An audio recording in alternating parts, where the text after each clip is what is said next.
welcome to another episode of The Flank Main. I'm joined by the one and only Mr. Patrick Price. We got Chris Duarte, and of course, we got Mr. Ben J. Nassim. What's going on, gentlemen? How we doing? It's been a minute. It's been a fucking minute, man. Listen, Tom, I don't know if any of us predicted, but the New York Giants are 4-1 after this week of NFL football. I'm feeling the Giants are going all the way, Ben. They're going all the way. I can feel it this year. I can feel it. Ball, baby. Bro, I don't know why. Granted, we're a COD show. I thought you were going to say subliners, and I just heard Giants. I was like, huh? Yeah, no. Where the fuck am I? Sometimes we like to start the show off with some curveballs. You know, we like to start off with some curveballs. That is surprising me though. That the Giants are doing their thing. Eagles are 5-0. We can't talk to Ian or Cap or any of them right now. They're probably delusional, bro. They're probably delusional, confident. I thought Ben was an Eagles fan this whole time. No, he's a Giants fan, Ben. I'm a New York sports fan, bro. Where'd you? Oh, you were born in New York? Yeah. I didn't know that. Hey, you learn something new every day. Pat, how you doing, bro? How you been? How's everything going? How's work? How's X-Defiant? I'm doing great. Hey, Tom, I wish we got you in. We had a 4v4 competitive rules insider sessions this past week, bro. Shit, I could have whipped out the domies. I could have whipped out the dome stakes. Should have got you in there. Would have been a good time. But, all right, but yeah, Pat. X-Defiant's going great. I mean, better every week, Tom, as you know. Yeah, I mean, things are just got a tournament coming up. My first time on land in a whole year. Yeah, how do you feel about that? Yeah, you know, I mean, I haven't, you know, it's weird, right, Tom? Like, because on one hand, I want to practice, right? But on the other hand, like Black Ops 2 just it flows through my body, Tom. That's like riding a bike. Yeah, it's like riding a bike. Yeah, you never. It's all muscle memory, Pat. I wouldn't even practice. Just go into it. It just fucking do you. You know, it'll all come back to you naturally. Hey, I got cases of juvie being sent out for the squad. Shit. Yeah, we're gonna be prepared. It's a 4-team tournament. Shout out to Hitch and TST, but. Yeah, I mean, everyone's showing up to Arlington Esports Stadium. Honestly, you guys are lucky I'm not going. What? Yo, Chris is one of the best anchors in the game. He was one of the best anchors in the game.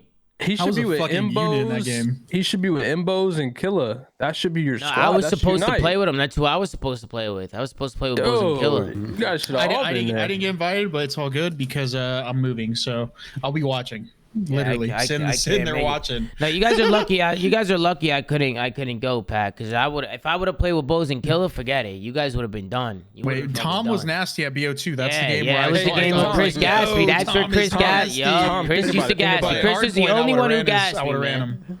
Yo, what the fuck? There's only two people. There's only two people in the world that are 1-0 in LAN tournaments since retiring, and it's me and you. Yeah, nah, Pat. We're the only two in the whole wide world. You know what I'm saying? And Pat, Tom, who was the MVP? Who was the MVP? We went to the 100 Thieves compound, Chris. And we did like a throwback like veterans tournament, right? Yeah, we played Vanguard though. I don't know how we did that. Listen, I'm not trying to be that guy, but Pat, it wasn't even close. I was the best player there by far.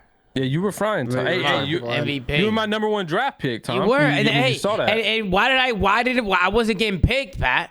I wasn't getting picked. Why was nobody picking me? I don't know. You were my sleeper. Pat, yeah, you were my sleeper. Pat, I knew. You picked me. I knew. Nate was thinking that he was gonna run the sub. He was like, "Oh, I'm not gonna get Tommy." I was the only sub player there. They didn't value the subs. They didn't value the SMG. And look what happened. You hate to see it, Tom. It is what it is. Ben, we gotta get you in one of those things. But I've seen your show. Bro, I was there, like basically like running the production for that thing. Oh yeah, you were. You were there running the production. Ben, why aren't you coming out? What's the reason? I wasn't invited. Well, I mean, we got to get you on the invite list. Yeah, we do got to get you on the invite list. Someone talked to TST. Who's running the production for this tournament? Yeah, Activision, right? No, probably TST. ESA's probably doing it. Like ESA, yeah, give me ESA. Oh, because they own it now, don't they? Yeah, that's right. Literally, the nice thing about that building is really cool. There's literally like a production studio like in the actual venue itself. Like if you've seen it, like if you go backstage and literally like go to the doors, it's right there. They've got everything. Yeah, but Chris Dunn doesn't let me walk around back there much. Yeah, why? Do you have a bad incident with Corey? What happened? Oh yeah, I said Chris. I meant Corey. Yeah. I mean, I accidentally stole a Mountain Dew out of the fridge.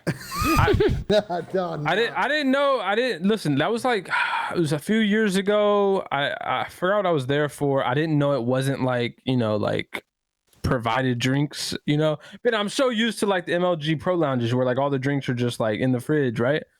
It was an accident. It was a miscommunication. Yeah. Ben, remember when I took the LG monitor from that one FaZe shoot? Remember that? Yeah, you did. You did yoink that. Because we were there all day. It was nothing.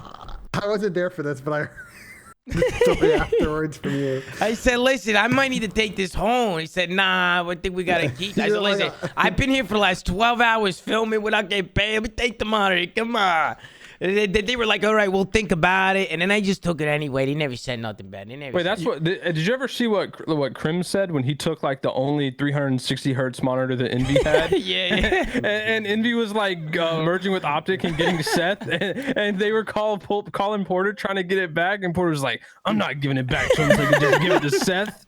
It's mine now. Yeah, I remember Porter telling me that. I remember that. No. You know what Porter used to do too? Porter. You guys remember when they used to be able to just get like a Cronus whenever, right? And then they had to start checking them out because this guy. Oh, yeah. He would hoard them. He would hoard them. Bro, I'm not gonna lie, Ben. I did a backpack like cleanup not too long ago, bro. And listen, it wasn't intentional, but like, bro, I had a graveyard of Cronuses, like an actual. Don't apologize to me. I didn't work for LG back then. I didn't even remember having that many, bro. It was just like, you know, like you'd lose one or fucking you'd lose on the station and you'd unplug your controller and the Cronus would come with you. Bro, you gotta be careful talking about this shit because casuals don't understand that competitive players use Cronuses on LAN. Like, not because they had like some fucking cheats on them or anything. It's because we needed to get a wired connection into the system. Yeah.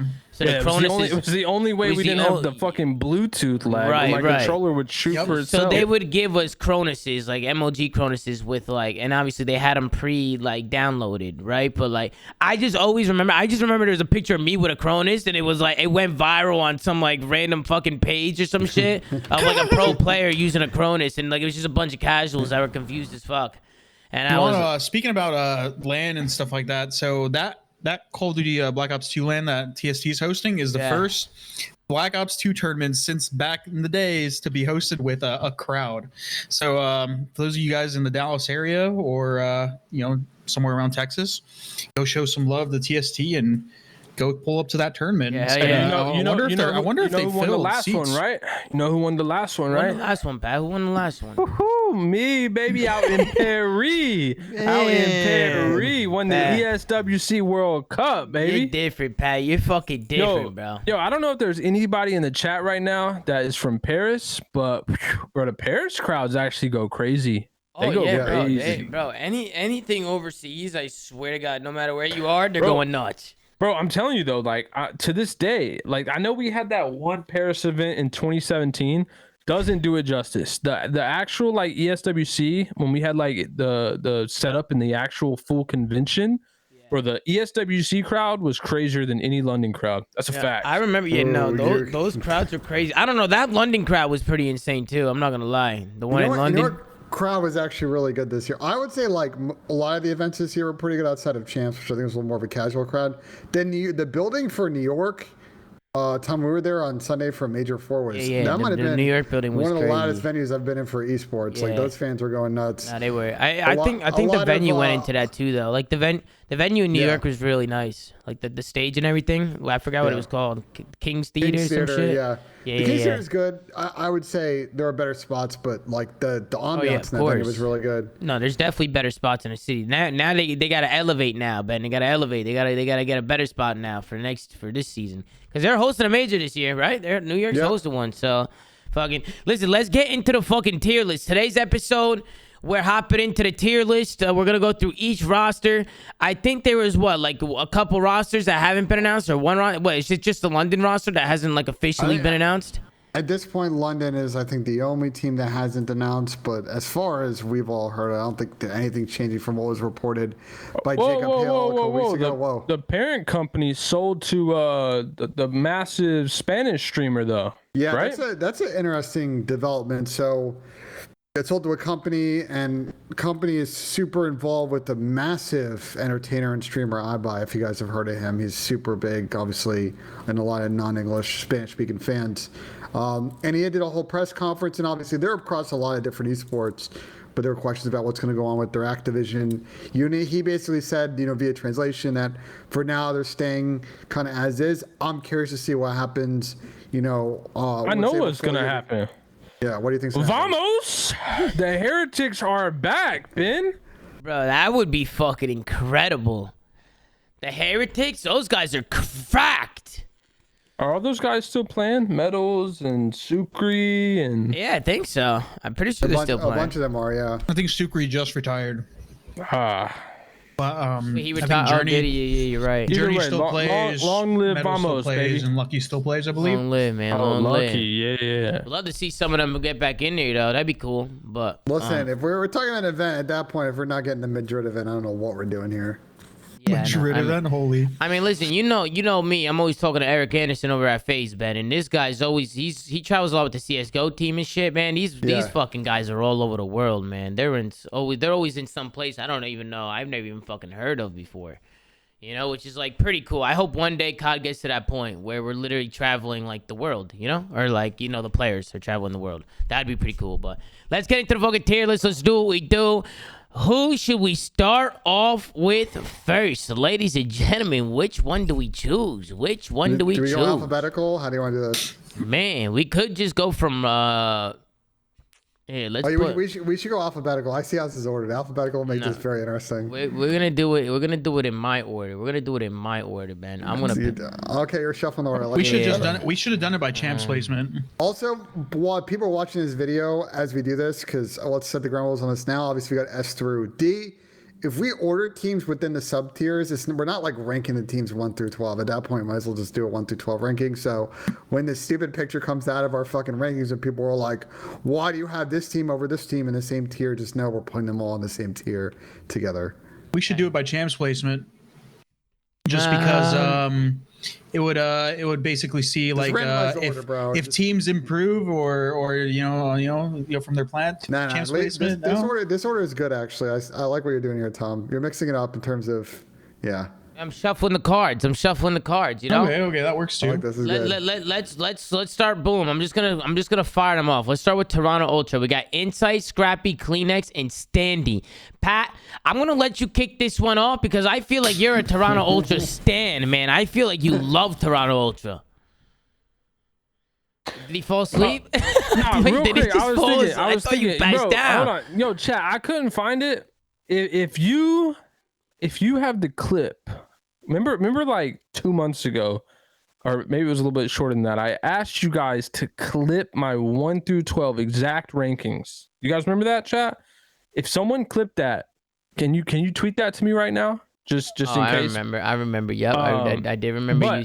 But back to what we're talking about here. Yeah, it's a clear A tier. Clear A tier for me, Tom. A tier. No question about it. I was thinking either A or B, but I don't mind A. I definitely don't mind A. Babe, what do you think? And then we'll get to you, Chris. So I think they're probably A again. We'll probably, as we start to see if we need to shuffle. Here are like the Toronto questions I have.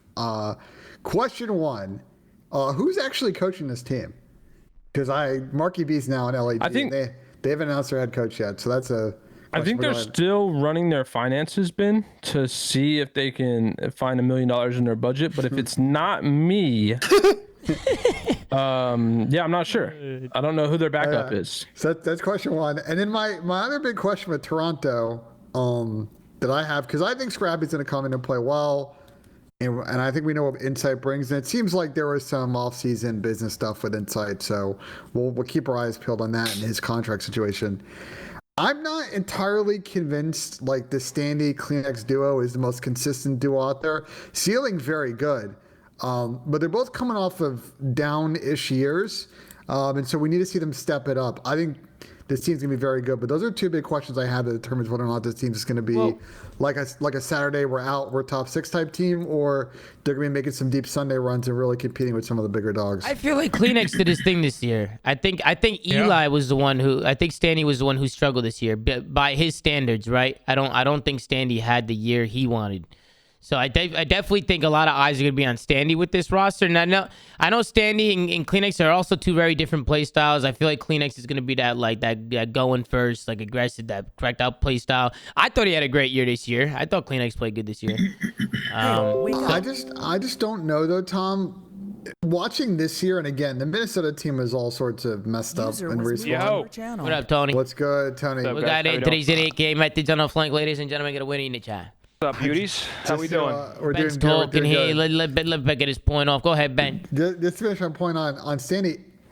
Personally, I don't know what we saw him last year as sort of a roamer type slayer was not a very successful play style. So if they're going to try and run that back this year, hopefully get kind of a better feel for the map, because watching Minnesota play last year in Hardpoint like made me lose brain cells, and he was part of I think of a lot of different factors as to why that respawn game was very good. But why get rid of Bance? I don't understand.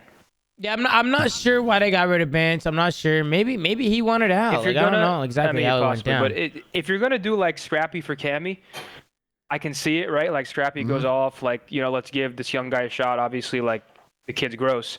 But the Ben one, it doesn't make sense to me. Like I feel like Ben. I mean, I played with him. He's their IGL. He's like their ratty OBJ type player, and it kind of lets Toby do whatever he wants. So that one just confused me. It's like I don't even know, because I rate Cam really highly. I mean, I played with Cam. Cam at one point in Cold War was probably the best player in the game. And then on LAN last year, everyone gave Cam hate last year, but if you look at like the way he was playing on LAN, Cam was fucking gross last year when it came to like actual LAN gameplay. Maybe a little inconsistent sometimes, but I don't know. I feel like they were just sort of underrating Ben. To that point, though, why Awakening for Teach? I'm just happy to be here, man. Oh, okay. To circle back on the Standy thing real quick, Chris, just to kind of give this context. Toronto, like and when we'll get to sort of Minnesota's team later, Toronto tried to sign like all of the big free agents. I mean, literally all of them. So maybe in this situation, to your point, Zen, maybe they thought they can get a more upgraded replacement for Ben and never came across, and then that's how Standy become part of the team, because they weren't going to start Hixie. Oh, and also, just to clear the air, like I think Standy's good too. It's like you have like a known variable and someone who's like helped sort of built the brand with Ultra, and he's like sort of, I mean, he's been with Ultra since what, year one when I was there, yeah. So I guess I don't know. I feel like you kind of just, I wouldn't say flip a coin, but like you definitely switch up the chemistry. Whereas like you could have done Scrappy for Cam, and then like it's still Toronto Ultra with like a new young gun Slayer, but you kind of like change everything now. Like Insight's probably going to be the IGL now. I'm sure. I mean, I think Scrappy's outspoken as well, but I mean Ben for the most part was the guy who's like aggressively calling plays in search and like mid game, telling his team how to adjust. So I just feel like there's definitely a dynamic switch there when you replace Ben. I still think that it's not a terrible play. I think you were just saying how Cammy at one point was one of the best Cold War players. I think Standy at one point was one of the best submachine gun players in Cold War as well. I agree with that. Yeah, he was really ridiculously good. And granted, he had a bad year. I know I've talked to him, and he's had some quarrels with the way that him and Cole Havoc meshed, and he didn't think that it did him any favors. So obviously, he's looking to redeem himself in that aspect. But just potential wise, I don't think this is a bad team. I think this is a really good team potential wise. And like you said, Ben, I think they actually were going to try to get somebody else, but they couldn't. I think there was like a rumor that potentially Afro might have been going there or something. I don't know. Correct. Like you said, they tried to get a lot lot of people. So they were linked to Chris, name your person that was available, and they were, and to their credit, I tip it, like they were sliding in, seeing if people wanted to meet and talk and see if they were interested in helping the project. So yeah, they were trying to get other people. So you're probably spot on there, but I don't think this is a bad idea. I think Standy has a lot of potential, and he had a bad year last year, but yeah, I think he has what it takes to become a really good player. So I think I'm going to put these guys in the top of A tier, with Pat's recommendation as well. Yeah, we'll keep him in the A tier. I mean, just to sum it up, I definitely think the main thing to focus on is just the subs. You know, I want to see how that sub duo plays together. You know, when you look at the other rosters, you see some of the other sub duos. Just, you know, we'll see how they play out. I think like you said, Chris, they have a lot of potential. So we'll see if they put it together. We'll keep them in the A tier for now. We can obviously, you know, change the list as we go on. But let's go to the next one. I'm gonna close my eyes here. I'm gonna shuffle them up. I'm gonna shuffle them up here. Boom, boom, click. Well, who do we got? Florida Mutineers, ladies and gentlemen, the Florida Mutineers. Tom, you didn't close your eyes once. I covered my face like this. I covered my eyes with my hand. You know what I'm saying? You know what I'm saying, Pat? We got Major Maniac, Brack, Havoc, and Vickle. This team, to me, again, I've said this before, gives me kind of like a Gen G vibe, like maybe a midnight type of vibe. You know, definitely on paper, it's odd, man. It's odd. I didn't expect it. I didn't see Florida going down this route. And I definitely think it's a little bit of an odd roster. And I'm not really too sure if it's going to work. Pat, we'll start it off with you. What do you think about the Florida Mutineers? Major Maniac, Brack, Havoc, and Vickle. Dave Patty on the bench. Yeah, that's what I was going to say, Tom. This is really clear for me. These guys are just D for Dave Patty, bro. Like, it's just... I mean, I don't know why Florida went this direction. I think they had a plenty of honestly better choices they could have made. I know Ben was saying like, well, they burn a few bridges with a few players. But this mix up of rosters, or this roster, is just kind of, I mean, it's weird to me. Can it work and be a bit of a dark horse sometimes? Sure. Without question, especially looking at the title that we're going to be playing.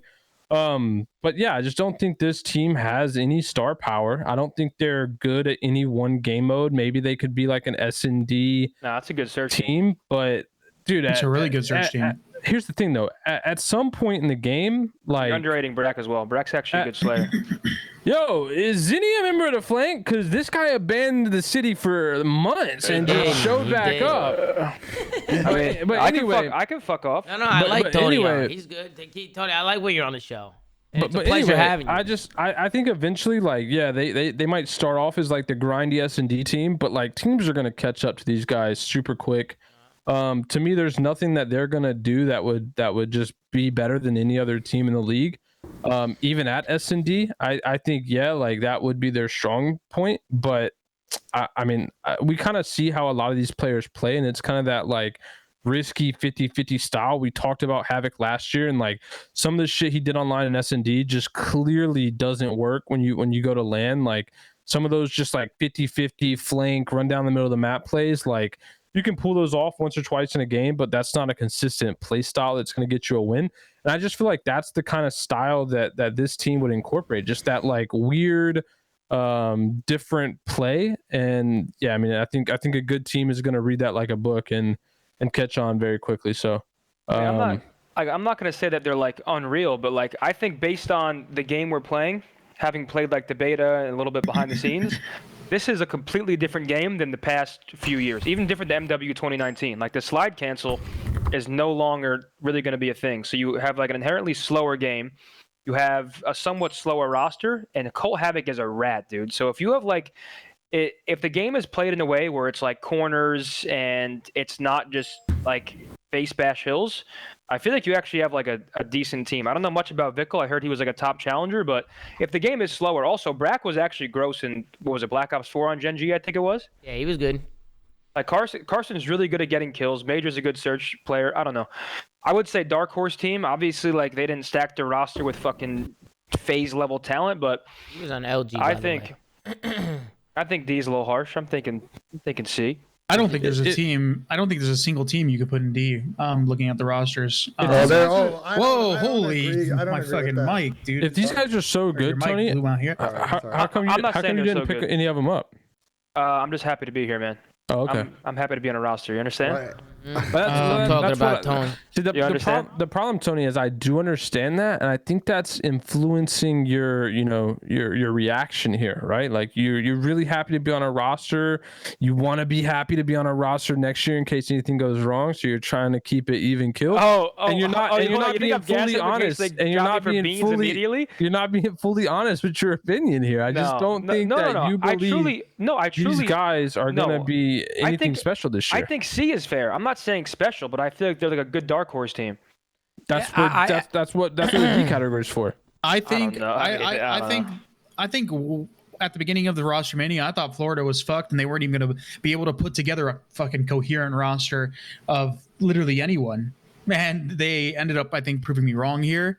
I'm not saying these guys are the greatest, but I like the direction the team is going in terms of their roles. They got pretty clear defined roles here. They have talent under the hood that I think is severely underrated in certain game modes, for example, like S&D, like you were saying.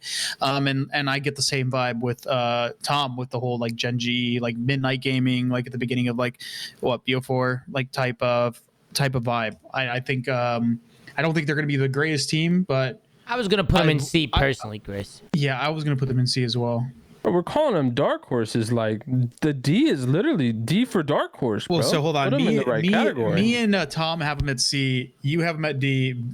Ben is either the. Man, what do you think? If we want to be realistic, real quick, I got him at F, but F just isn't on the list. Fucking AIDS, dude. Actually, since Zin's here, we can use him as the tiebreaker. He has him at like. Well, who C does Ben vote? What do you vote? C or D? Ben, what do you go for? Zin's got him for S. I gotta say that I really was thinking at the beginning of this conversation C, but this is a team where I think they're going to pull up to the first event and get top 6. They're going to be like, and then they're going to slowly fade over. And then they're going to go poof. Yeah, or they're going to slowly fade over the year and maybe make a change or two. And then I don't really see this team as my kind of top 8 making it to champs. They're really on the C or D cut line. So in order to make this podcast interesting, I'm putting them in D. Let's go, let us know you're breaking this tie. No, there ain't no tie here. He already did. Wait.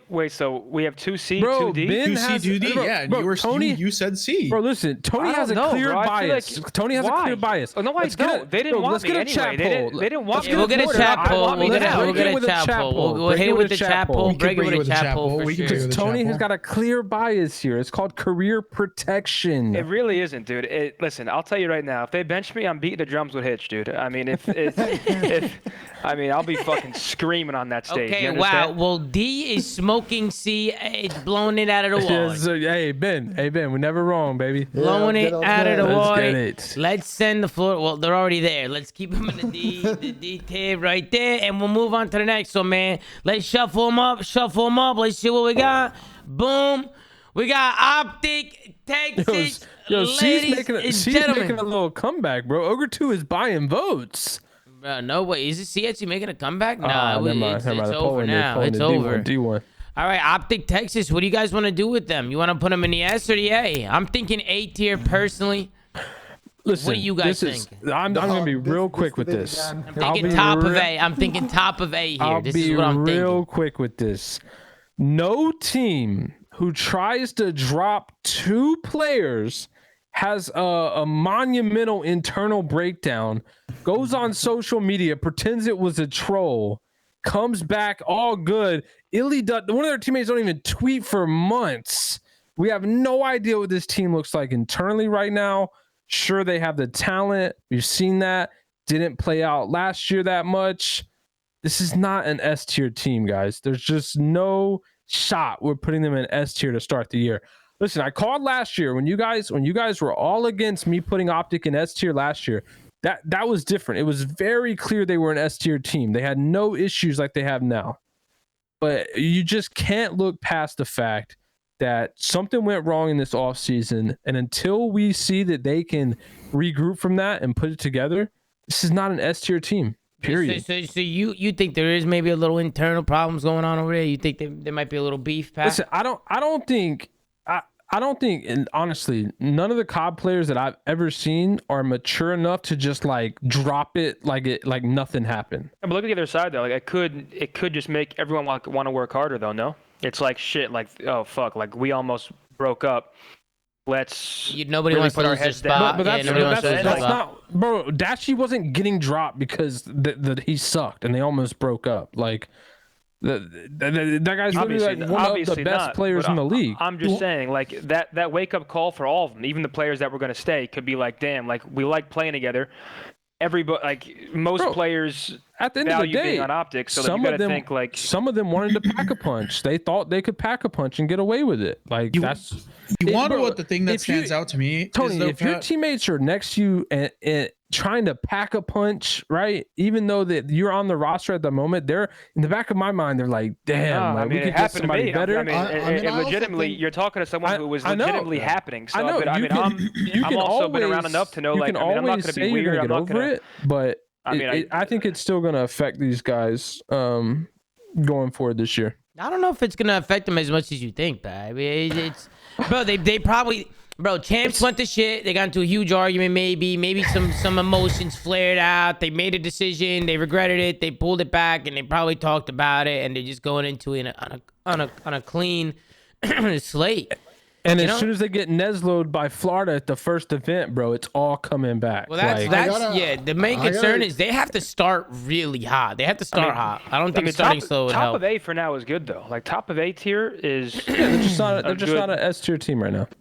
Yeah. Go ahead, Ben. I think to Pat's point, like I think to start off the season before they play any competitive matches, I think the vibes are going to be good. But there are, like, outside of the whole Ender hand situation and all that, like, I have said time and time again on this show, like, especially into the season, it's like they're not on the same page. And, like, again, they're going to lose to a team and it's going to be probably back to that same argument.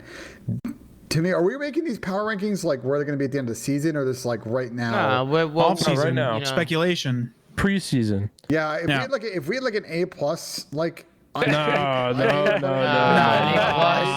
we're not doing this. We'll just do top of A. Since we're not doing that, I'm putting them top A. This OpTic team, by the way, like again, if they don't play well at the first event, like that 3 weeks between Major 1 and all the Major 2 stuff is going to be very interesting to see what this team does.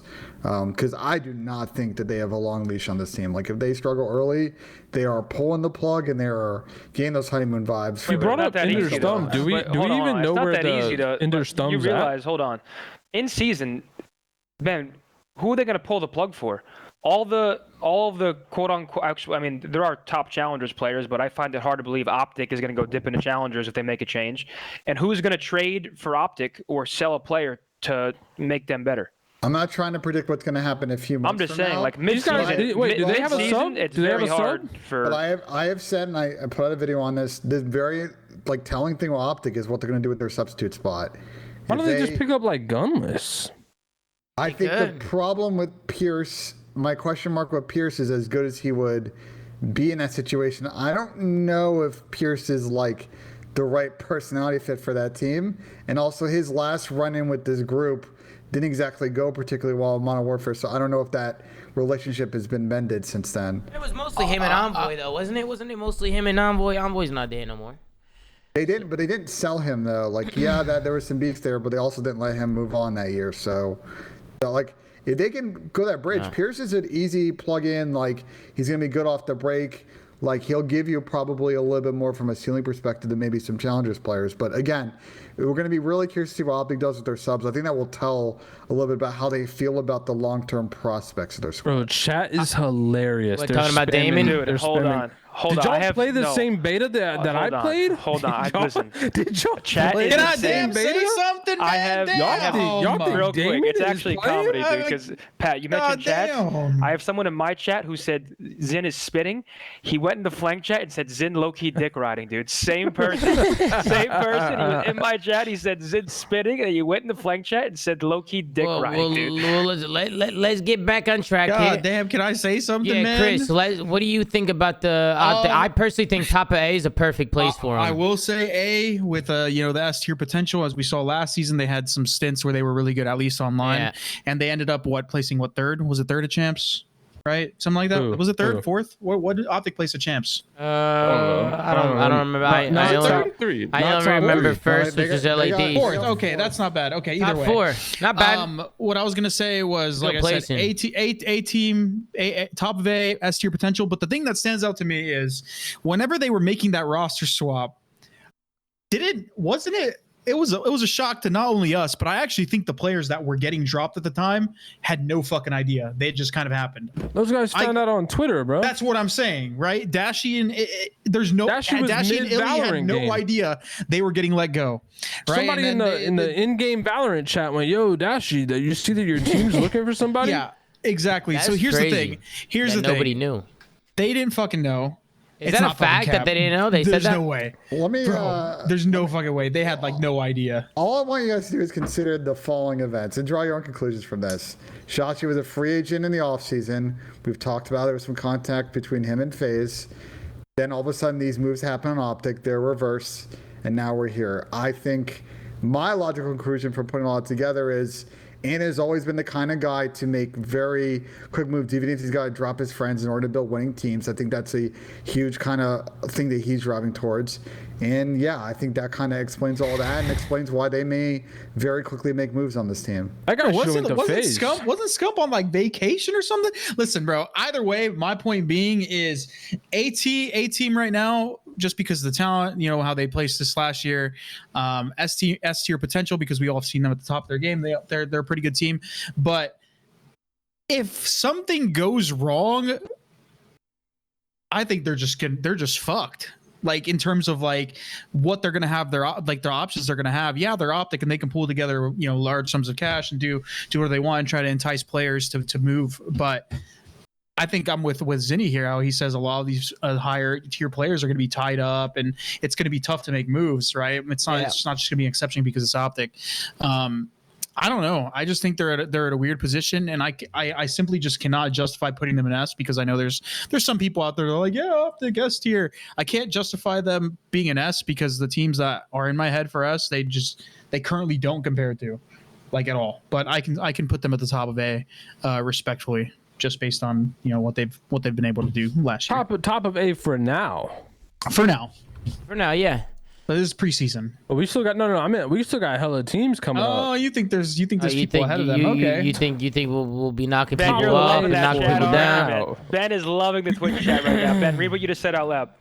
I'm not reading it out loud. I just made my statement and move on. Why? You typed it in the chat. I'll read it for you. Ben said it on the show. Yeah, Ben, why don't you read it before I do? I'll read it. Ben J. Nassim, this just coming in. Respectfully, chat, and never spoke to FaZe, in quotation, is not true from what I've heard from multiple sources. Let's leave it at that. The funniest part is that Ben typed it in the Twitch why did he type it in the chat? What's wrong with this guy, bro? Listen, all I'll say to that is... Source, trust me, bro. That's the source. Trust me, bro. He was a free agent. I'm pretty confident he talked to multiple teams from what I've heard. Dude, I think everybody threw Ant an offer. Boston probably offered him for me. He probably said, yo, you can run main. Exactly, bro. And I'm not surprised if to someone in the chat, like, which is what I would do in a situation, that he used that for leverage to get a better deal from OpTic. I'm not surprised. OpTic's a great situation for him. And I won't be surprised if he used that as leverage to get certain things out of the org. So, are you Shotzi's agent, bro? Wait, are you saying he fleeced OpTic? He ran their pockets? Is it really a fleecing? He's like one of the greatest console players of all time. How's it fleecing? I mean, hey, if you're getting fourth at champs, having one of the biggest online to land drop-offs in the entire history or CDL last year, I would say that it's a fleece, Ben. I personally. That's not how it's not how it works. For example, let's say if he gets an offer for fuck knows how much somewhere else. You have to be reasonable. I mean, come close that offer or give more. Or whatever if I'm Shotzi right now, I'd be in red. I'd be up in the LA FaZe house, phasing up all day. If I'm Shotzi, of course. Yeah, I mean, listen, bro. At the end of the day, man, I agree with what Tony said. It's the off season. If you're a top player, you'd be dumb not to talk to everybody. You might as well talk to everybody. If the player's not talking, then the agent's talking to everybody. You know.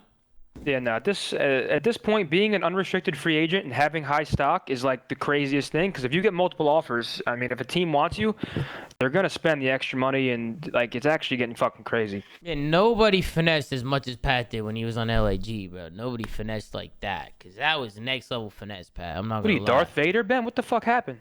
Yeah, this guy went lights out, bro. Fixing my camera real quick. Let's move over to the next team, unless there's any objections. Is there any objections here with this OpTic at top of A?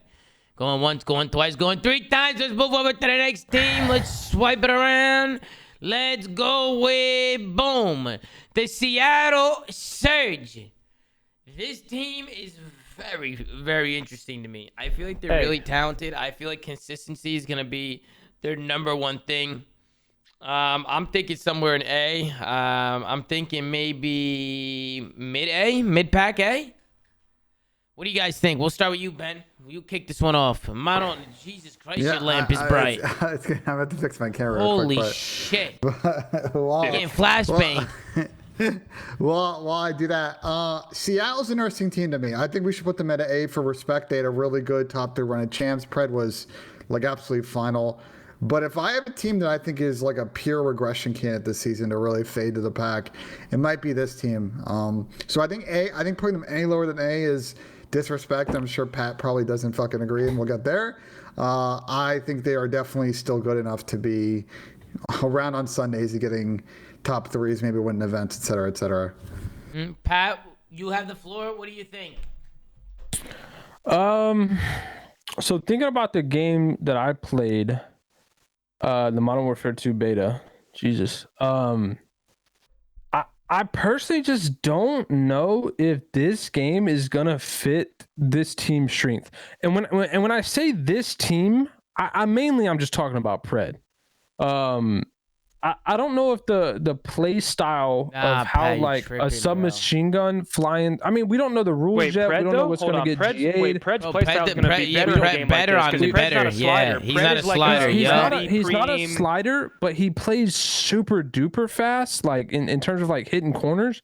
And if this game is super pre-aim heavy, like I just don't know if that's gonna be as beneficial. Like, bro, you can still break pre-aim heavy or not. You can still break ankles or break cameras. Yeah, but like if you think about like how a game like Modern Warfare 2 would play, like it's gonna be, to me at least, it seems like it would be super setup heavy, right? Where like breaking a hill is very just like you're like walking into basically a guy on cabin wall, right? Like think about World War II. Like, dude, it didn't matter how talented you were. When you came around a corner and you had to challenge a guy on cabin wall who had a bar and you had a PPSH, that was almost an unwinnable fight. Yeah, because I didn't miss, dumbass. No, not versus you. I won that every time personally. But no, you did. World champion, by the way.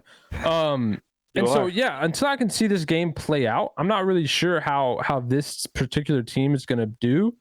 I still think, and I said this, I was adamant about this all through the offseason.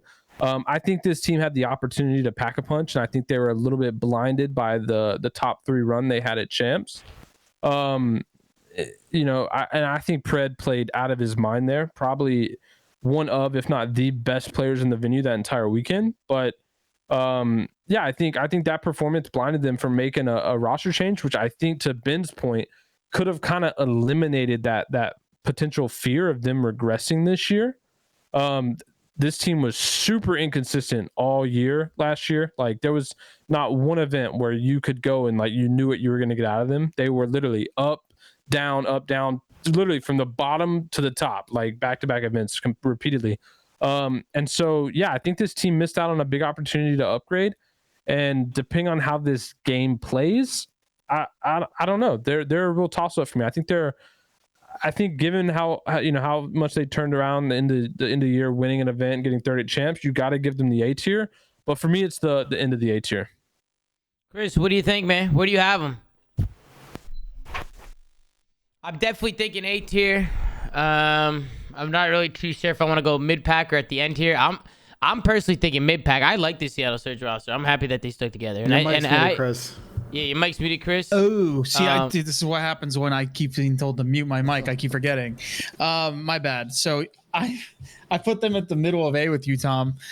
Reason being is they got Pred. That guy is absolutely different. He had an insane year. He almost, in my eyes, could have gone potentially for MVP and Rookie of the Year in the same year based on his performance. I don't know. I think he's seriously a really good player. But also, just thinking about Modern Warfare, and I remember Sib and Mac both in challengers, and Mac obviously ended up going up to the Pro League at the beginning of Modern Warfare. Both of them were really, really, really good at Modern Warfare. And if the gameplay is anything like that, or even the map designs or anything like that, I could see them, being really good at it. However, they are still an unknown variable to me because although they have all this talent and all this potential, it's just they haven't been able to put any consistency together. It's such a weird team to me because just thinking about the players on that team and having played against all of them at certain points in my career, whether it was in challengers or in like the pros, the pro scene, they were just, those players on an individual level are some of the best players that we've had in Call of Duty. But when it comes to a team atmosphere, they just can't bring it together at all. It's so weird. I don't know. I'm down to keep Seattle in the middle of A right now. We'll keep him there. Pat, I know you probably want to move him down, but is there any other objective? Where did Ben have him? Ben, where did you have him? You have him midway or at the end? I have them. I would say the middle, but I can be convinced to the back end A. I just don't think they're. Ben, you gotta pick one. Which one? Yep, you gotta pick. I went middle. Chris went middle, and Pat went end. Mid. Oh, we said we were gonna shuffle the teams in these fucking tiers, but middle A, sure. Okay, then that's 3 against 1. Pat, we gotta keep it there. We'll keep Seattle in the middle of A. Y'all been wrong before. I'm not tripping. Let's go to the next one, man. The next team that we're going with, ladies and gentlemen, is the London Royal Ravens. This is the only team that has not been officially announced, but the roster on paper that we've been hearing for weeks on weeks is Zero, Paul X, Nasty, and Asim. Substitute scraps, coach dominate. Matty Marshall, dude. Matty Marshall making his way over to the league once again. Here comes Tank. Here he fucking comes. Personally, I actually think this team is really good. I think Paul X is I've always been really high on Paul X. I've always thought he's a great player. I'm hoping that he can mesh with these guys because Paul, he hasn't been meshing with some of his teams, right? Hasn't he been having some fucking problems with some of his teams? He's a very, I know he wears his heart on his sleeve. He's a very emotional guy. He's gonna have to fucking really check in here, and fucking lock in with his team. And then on top of that, we know what Trey could do with the main AR, and then it comes down to the subs, Nasty and Asim. I think Nasty and Asim are both good players, but they're gonna have to try and find consistency. I know how those two players like to play. They're both fucking twisted. I know they both like the challenge. I think finding a good pacing between themselves and finding some consistency and just catching a rhythm is gonna be the hardest part for them. But they do have a lot of talent. You need Nasty to step because the way Cammy described Nasty to me, they're good friends, is Nasty is very similar to Cammy. So Nasty needs to step up in the slang because you lose Afro. Wait, Cammy, what? I don't think Nasty plays like Cammy at all. Well, that's the way Cam described him to me when he was first coming out of Challengers. He was like Nasty is pretty much like a carbon copy of me. He can use any gun, whatever. All I'm saying is he needs to be like a consistent SMG slayer because you lose Afro, something happened Asim. in the womb then. All I'm saying is, I think, because we saw glimpses of Nasty being nasty, Paul, no pun intended. This is Paul Legs going to be in a flex, right? This roster? Yeah, surely. Because I've also heard rumors. Doesn't Paul always say he's a sub and wants to run a sub? I'm pretty sure Paul has said this before. I hope not. No way. Okay, Bro, honestly, then that's probably what's going on there. As much as I like the people on this team, they just don't have anyone on the team that stands out to me as wow, they're really good. Wow, they have potential and they're all right. That's what I see in their team, on individual levels. Sure, we've seen Asim play really well. We've seen Trey play really well sometimes. We've also seen both of them play really bad. We've also seen some of these players play really bad, and they just don't have anyone stand out to me whatsoever. As much as I like the players on that team, for me, this team is C like borderline D just because like I don't see anything. Like they're a mesh of players that are all okay. Like granted, like they all have potential and they all have like upside and downside. They're just. I was just thinking about it, bro. I think I would rather get called ass than get called okay. No bro, bullshit. I'm not, bro. It's because it's. I'm being realistic here. I'm not. They don't have a pred on their team. None of like they don't have a single player that plays that's like up to that level in terms of talent. How am I tweaking, chat? No, I know, but they're like, mid. It's a mid-ass team. That's like if you got an F on a test, you could just say like you didn't study or you didn't try. But like if you got like a C and you tried, like you did okay, like dude, and you try, you know what I'm saying? Like I feel like that's just like a bigger insult. Not that you're wrong, Chris. I thought. Bro, I'm not trying to insult people. This is it. It's not my job to be fucking nice to everybody. Yeah. Like I mean, I'm being realistic. They don't I'm not saying like that. They don't. If I look at the roster on paper, you look at the teams that we put in A so far, right? Look at their talent. Look at these guys got people like Pred, Shotzi's. They got the Scrappy. They got the Kleenexes. What does London have? I'm not saying that any of these players are bad. I'm saying that none of these players stand out on a consistent basis enough for me to rate them highly at all. You're saying none of them have takeover potential. No, well, yeah, I guess, but I've seen ASIM do that sometimes, so. I don't know. Like I'm not. It's not my job. They have takeover potential. Yeah. They have. Polex doesn't stand out. Polex is a good player, but even on New York, like he might not potentially put up the best statistics, but he did have a good impact on the team. I'm not saying these people are bad, but I'm not saying none of these players are stars. And like, granted, you can get away, with being a mid-tier team or a dark horse team without stars, but you're not winning an event if you don't have somebody going like nuts all that like. What, dude? Huh? I mean, let me go ahead, babe. You go. I can't babe. be the only one that thinks this way. I don't disagree with you. Here's kind of a low-key thing about the London kind of camp the last like 3 years is like they go on this cycle where they like make changes and then the vibes are chalk and they make changes. They've been like riding the wave since year one of the CDL, and they've had some good results. They played well in Modern Warfare Champs. They started off this season very well. I agree with you, Chris. There's a lot of inconsistent play on this team. There's a lot of people that wear their emotion on their sleeve. Even someone like Matty who's sitting on the bench, like he's one of those guys too. This team needs to figure out how to funnel that in a positive fashion, because I agree with you. Like, you look at their talent on paper compared to a lot of other teams in the league, and there are a majority of teams I think in front of them, so they have a uphill battle. I think personally, for me, putting them in C is a fair assessment of their talent, where they stack up to other teams. But do not be surprised if this team pulls up to the first couple events and plays very well, just like the London team last year. Yeah, that's what I'm saying. I'm saying like these guys have, they're on paper. They're mid. It's simple as that. I'm not the only one that thinks this. If you think any otherwise, like look at the other teams. Like look at the other people. Stay true to your opinion. Don't worry about what everybody else is saying. I said I like the people on the team, but I'm not gonna lie and be like, holy shit, this is the best fucking thing since sliced bread. Like, huh? Yeah, I think the roster has good players. Show me something. I think for me, it's going to be consistency. I think consistency is going to be the number one thing. I just don't know if they're going to be. I think they're going to have days where they shine, and I think they're going to have days where they struggle. So I think for them, they're going to have to. I mean, that's every team, right? But I agree, Chris. Like some of these other teams at the top, like it's hard to put them up there in the SNA. I personally was going to have them in the B tier, but with the way Chris is talking, I'm guessing you're going to put them in the C tier, Chris. Pat, I would put them probably at the top of C. Wait, I'm looking at the other teams. I'd put them probably at the top of C right now. You said they were borderline D. Yeah, but then I looked at the rest of the teams. What do you I'm think? Like, I think you guys are underestimating what Polex can do. I think that guy's fucking disgusting. I also think Nasty and Asim will be a good duo up top. Bro, they're like a teamwork team. Like they don't have stars. They're not going to be able to consistently beat up on some of these A-tier teams. So we obviously can't put them there. And then like I can compare it. Like I don't want to spoil the rest of the tier list or my other thoughts on other teams, but I could compare them to some of the other teams in terms of like potential. I'm not like.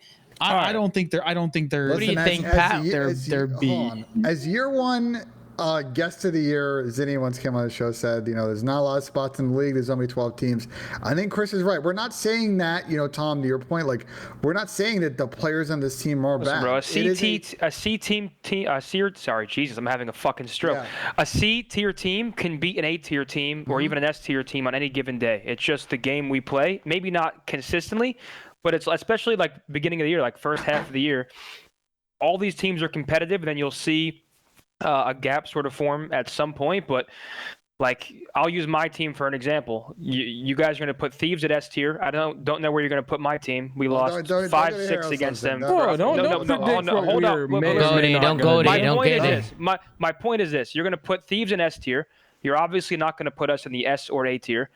But we lost 5-6. Again, we just told you. That made no sense. Why would you repeat what you just said? Guys, let Zin talk. Let him talk. All I'm saying is, like, teams that you don't think can necessarily contend can contend. It's just the game we play. Maybe not like every single event consistently, but just because a team is quote unquote C tier doesn't mean they can't come and win a fucking event.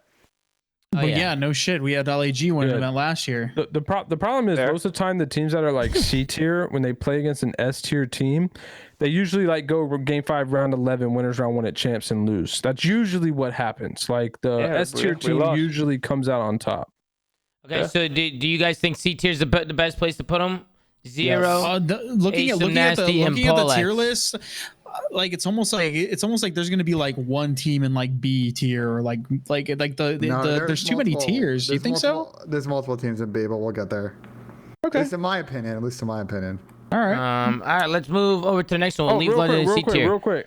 I was just gonna say, I think this team has like 4 Indians and no Chiefs.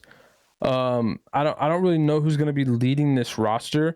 Wait. And I mean, you're going to say Trey 0, but I personally don't think of Trey that way.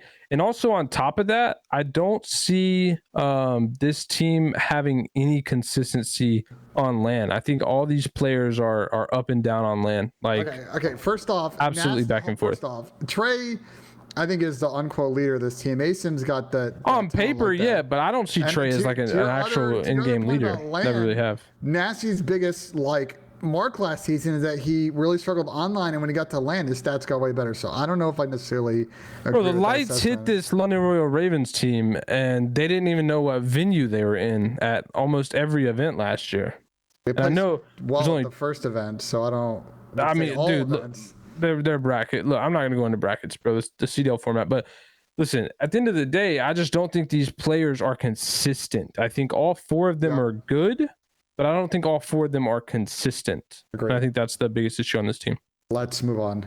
Okay, let's go over to the next team. Let's shuffle it around. Let's see what we got. Also, real quick, chat. If you don't know the too many or the too many like Indians, not enough Chiefs, or vice versa, like that has literally been a saying in COD forever, bro. Hey, so you just need to educate your COD history. Yeah, we'll move on. Don't worry about that shit. Let's keep it fucking pushing. Let's switch it up. I want to go with the Minnesota ROKKR, actually. I want to talk about this team. We got Attach, Cammy, Bance, and Afro. We got Fame on the bench. We got coaches Saint and Looney. I think they have a good coaching staff as well. Good substitute. I personally love this team. I feel like this team is just gonna play well together as a team, man. I think they're gonna play well together. I feel like they have a lot of potential. I think a lot of it. I want to see Cammy get back to that Cold War status that he had, where he was just taking over maps. I definitely think if Cammy can get there, I think Dylan's gonna do his thing. Who's gonna be the main here? Say there was 3 subs, you'd have Dylan still run the main. Run the main. Oh, good. I would hope that would stay like that because I'd love Attach on the main AR. Cammy in a flex, and then we have Bance and Afro up top. Gentlemen, what do you think? I mean, Pat, we'll start with you. Minnesota ROKKR, who you got? Beats here. You got him in a beat tier? Why? I've said this team is just a worse version of the Toronto Ultra. Like, to me, if we had Toronto Ultra A tier all year last year, or just in general, the Toronto Ultra was just an A tier team. To me, this is just a worse version of that team. Like, it's basically got the same mix up. But I think Kleenex is way better than Afro. And I think Insight and Attach, like this is one thing you could say is like even, But still, I think Insight had a little bit more upside than Attach, just mainly due to like play style and efficiency. Like we've always talked about Attach, like he's always going to do well, he's always going to hold it down. But I mean, he's always been kind of harped sometimes for having a little bit more of a kill hoary style of play. Even if that's not his intention, that's just kind of the pace at which he plays at. And so I think this team is good. I think they're going to beat a lot of these teams below them consistently, but I think they're just not as good as what that Toronto Ultra team was. That's kind of just how I feel. I feel like, Pat, this new game kind of fits their play style. Like I feel like fair. That's definitely fair. When you I'm looking at it as a preseason view because I like I said with the Seattle team, I don't know how this game is going to play. Like I don't think. Maybe Zen could have some input. We could all but think this it's going to play one way, but it might. Yeah, not. This game looks like a completely different style of play. This team, like, if we get CTF as a third game mode in this game, like this, we are not playing CTF. We are not playing CTF. They literally already confirm control? I would love to play CTF. We're not playing CTF. Ben just do some hypothetical shit that's literally not even possible. Bro, I'm gonna put it this way. I thought to manifest it, Pat. I thought Vanguard was gonna be a good game playing the beta. That's how you know we don't know what the fuck is gonna be good. I was loving the STG Vital. Wait, you really thought that? Bro, I was using the STG. Yeah, people liked Vanguard. People liked Vanguard. I was like, yo, we just need some good maps. I was like, the maps are probably trash. I mean, but then I was like, it just comes down to the maps, bro. I mean, these maps are that's how it always is every year, though. It always comes down to the maps. We fucking lost. Anyways, wasn't the beta map the snow map? No, this is what I'm saying. The maps were pretty shit. But the gameplay felt good back when we played it. Anyways, what I was gonna say was, for me, I think this team is almost tied with the Ultra because, like Pat was saying, they almost have the same exact mold. And potential wise, like I could see Cammy and Scrappy, playing up to the same potential. I could see Insight and Attach both playing up to the same potential. I maybe give the slight edge to Attach, just because the guy was absolutely fucking ridiculous last year with an AR, and we've all seen him use it. In other games, whenever he picks it up, he goes on tears. And then sub for sub, I think that both of these teams have equal potential in the sub category right now. So I think they're almost, in my opinion, they're kind of tied with where Ultra is. But I still just would give Ultra maybe the slight edge. I'm a big fan of Scrappy. I think he's disgusting, and I still have faith in my boy Standy because I'm good friends with him, and I think he's definitely going to have his little redemption arc this year. But who knows? Like I said, I still think mold wise they are essentially the same type of team. So. The problem is how important subs are in Call of Duty, not substitutes, but just SMG players. Mm-hmm. And I think that's the problem with this ROKKR team. And I think they're really strong. Like they have really strong AR category. But their subcategory is just not as strong. It's not as strong as Pred. It's not as strong as someone like a Kleenex and a Standy. And I think that's where this team lacks. Do I think the game, like the style of game, can maybe suit them? Possibly. But on paper, just going into a preseason, I just think their roster lacks the sub dominance that these teams above them have. Like, yeah, Bance is good. Yeah, Afro is good. But they don't have like the takeover style subs. Like those are just like two guys who are going to get the job done. Yeah, I don't know. In this game, wow, the dude, way this, what were you gonna say? Go ahead, Ben. What's wrong, Ben? What's wrong? The takes I'm hearing here, did people not watch London play for like 2 years? They don't have takeover subs. London, we're talking about ROKKR, brother. With the disrespect on Afro's name I'm hearing right now in this. Like I said, I never said that. The lights turned on. That guy disappeared, bro. They got Afro and Kleenex, in my opinion, potential wise, pretty equal. You're putting Afro with a really good coaching staff of smart players, veterans, Ben Mance. That's irrelevant. This is a season where Afro could take a massive step up as a player. I really like the roster construction on Minnesota, but to everybody's point, I agree that they're in a similar box as Toronto with different problems. And the biggest thing for me with Minnesota is I think this is an expensive team, and they're going to be under tremendous pressure to be very good early when this team might need an event and a half to really kind of gel with roles and just sort of overall vibes. Like that's my one concern. I think I agree with you to an extent, Pat. Like they are kind of a version of Toronto Ultra from last year. I don't know if I would say a worse version. I feel again disrespectful to Dylan's in the chat and Afro by you saying that. But I do think, Minnesota's looking for some results, and And this team should be the one to deliver it, but if they don't, listen, hold on. FaZe rounds can be a little weird. Real quick, because something you said just kind of pissed me off. We got to stop giving out these like undeserving compliments. Like nothing that the ROKKR has done from a coaching staff potential has earned them a really good coaching staff. They haven't done anything to earn that title. And there's a lot of teams that people say that to. It's literally just not true. Like they haven't done anything to earn that title. And so we got to stop saying that, because bro, like people need to start being held accountable. Like I understand, like I like Looney, I like Brian Saint, but like people got to achieve those titles to be held to it. Like, and I don't think anything the ROKKR's done from year one in the CDL till now deserves that. Like they've also had some of the most, if not the most expensive rosters every year, not done a lot with them, like struggled to make champs, sometimes didn't make champs. Like I think we got to start holding people accountable for their failures and stop just giving them offhanded compliments that they don't deserve. Repeat again what I said. And I saw see Dylan in the chat saying every team's expensive. There was a lot of money spent to blow up an existing roster in Minnesota and bring in a new team. I think they upgraded, but Minnesota's looking for championships, and this team has got to deliver. Or once again, they're going to go back to the well and figure out why they keep struggling. I think you can draw your lines and dots on that one. Yeah, I mean, you can say that about every fucking team. I mean, every team wants to go out there and deliver. Or they're getting the can. I mean, okay, I didn't know which part of your argument. I'm sorry. No, just the last thing you said when you were like, they got to go out there and deliver. This team's, I feel like a lot of these teams, if not all of them, are on a short fuse. I mean, after a few months.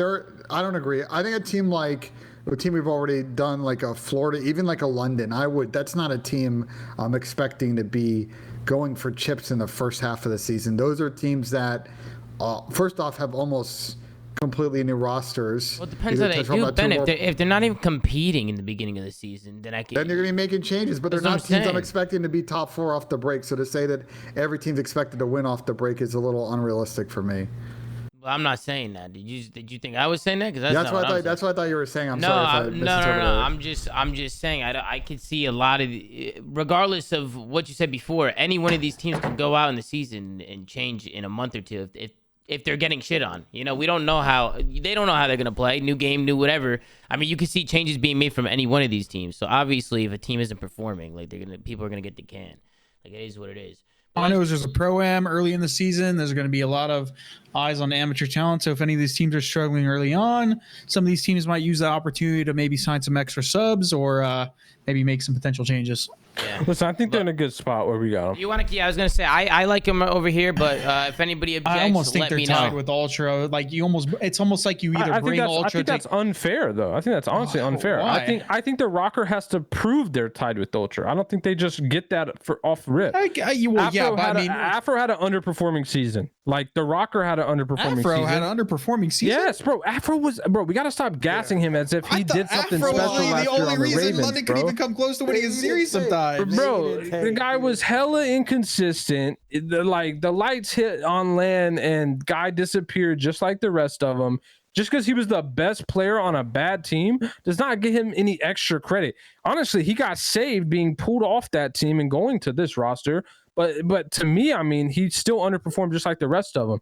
And going back to just the ROKKR in general, if we're going to be honest, I think Bance and Cammy were both the worst players on the Ultra last year. So you're taking the worst, most inconsistent players on the Ultra, putting them on this ROKKR team. Sure, Dill obviously was the best player on ROKKR. That's without a doubt. He stayed there. And they took Afro from Ravens, which was a failure over there. I don't think they deserve to be put as the same as Toronto. I see what you're saying. Toronto performed much better all year long. I see what you're saying, but you could almost say Bance might have been the second best player on his team at some time. He was just as inconsistent. I mean, I think that's like okay. It's weird because gauging Bance is different than gauging Kleenex. Like they bring different things, but I still think Bance didn't do enough. Like on that roster, I mean, they all obviously had their. Let's keep them there in the B tier. Let's keep it moving now. Let's move over to the next roster. Let's do the New York subliners. We got Skies, Priesta, Hydra, and Kismet. They just announced this roster. I'm gonna hop off, boys. You're out, Tony. We're getting right to your team, Tony. We're close, man. That's what I'm waiting for. But you got Pat talking about Afro for 20 minutes. All right. Well, we're moving on. Like Tony, we'll do you next. Tony, we'll do your team next. All right. Yeah, it'll be quick, Tony. All right. The New York Subliners, we got Skies, Priest, Hydra, and Kismet. Because Pat's Why the fucking fuck is Haggy hilarious. laughing so hard? And I'll smack so Pat's hat off his head fucking when I see him in a week. I'll smack that fucking hat when I see you in a week. Oh, yeah, I am playing. Do I get to play you round 1? I hope so. I Goodness, fucking hope it's gonna so. be quick. That is gonna be a quick. Hey, lunch on you on Saturday? What's that? Lunch on you on Saturday? Hell no, lunch on you, X-Defiant. What? Lunch is on you. All right, let's go to the New York Subliners. We got Skies, Priesta, Hydra, and Kismet. I think early on in Roster Mania, we already knew Skies and Paco were kind of like the duo. That's kind of what everything came out to be. So they link up, they bring over Priesta, they keep the Bulldog Kismet up top. What do you guys think overall about the roster? You think it's gonna work? Easy. To everybody in the chat, I agree with you. This is a B tier team. Obviously, much turmoil in around New York. I think it's been well documented across a couple of episodes. Wait, what did you say? Did you say B or D? He said B. He said B. He said B. I think well documented across a couple of episodes of the show. I mean, this is like sort of in the same Minnesota and Toronto category. And we'll go back to the Toronto, Minnesota thing at the end of the show because I disagree with their placement. But for now, I think New York's an easy B-tier team. I have a lot of questions about the consistency of this team and if this composition is going to work. I think putting them literally in the middle of the pack is a fair placement. Wait, what do you have to say about their comp? Again? What's their roster again? Skies, Priesta, Kismet, Hydra. Yeah. Skies, Priesta, Hydra, and Kismet. Hydra. Well, my two biggest questions are: I love Preston, love P-Dog. I think need to see a little more from him on this team. He's really struggled for 2 years in Minnesota.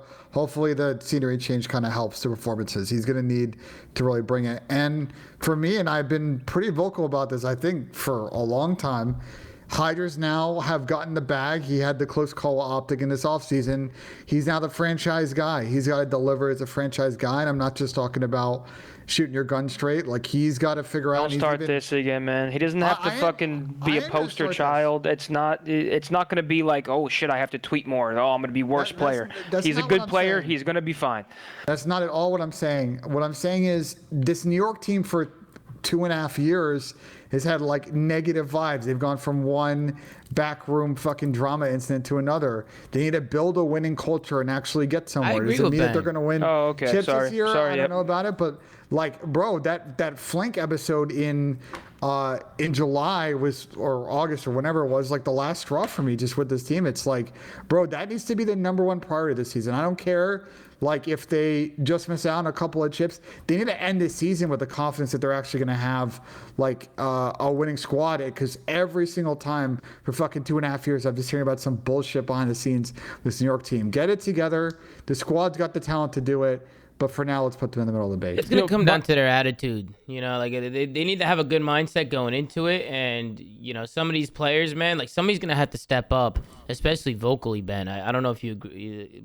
Pretty sure that's where you're handing it. Caesar's going to be that guy. But again, going back to the Hydra. You think so? I don't think Caesar's that type of guy. I don't think he's that guy. Then where else is it going to come from? The That's coach? what I'm saying. It's going to have to come from the coach. coaching. It's just not going to come. It's just not going to come. Listen, this is super easy, bro. This is the easiest one of all of them. And it's S. And it's S for stick these motherfuckers in C. There is no shot. This is a B tier team.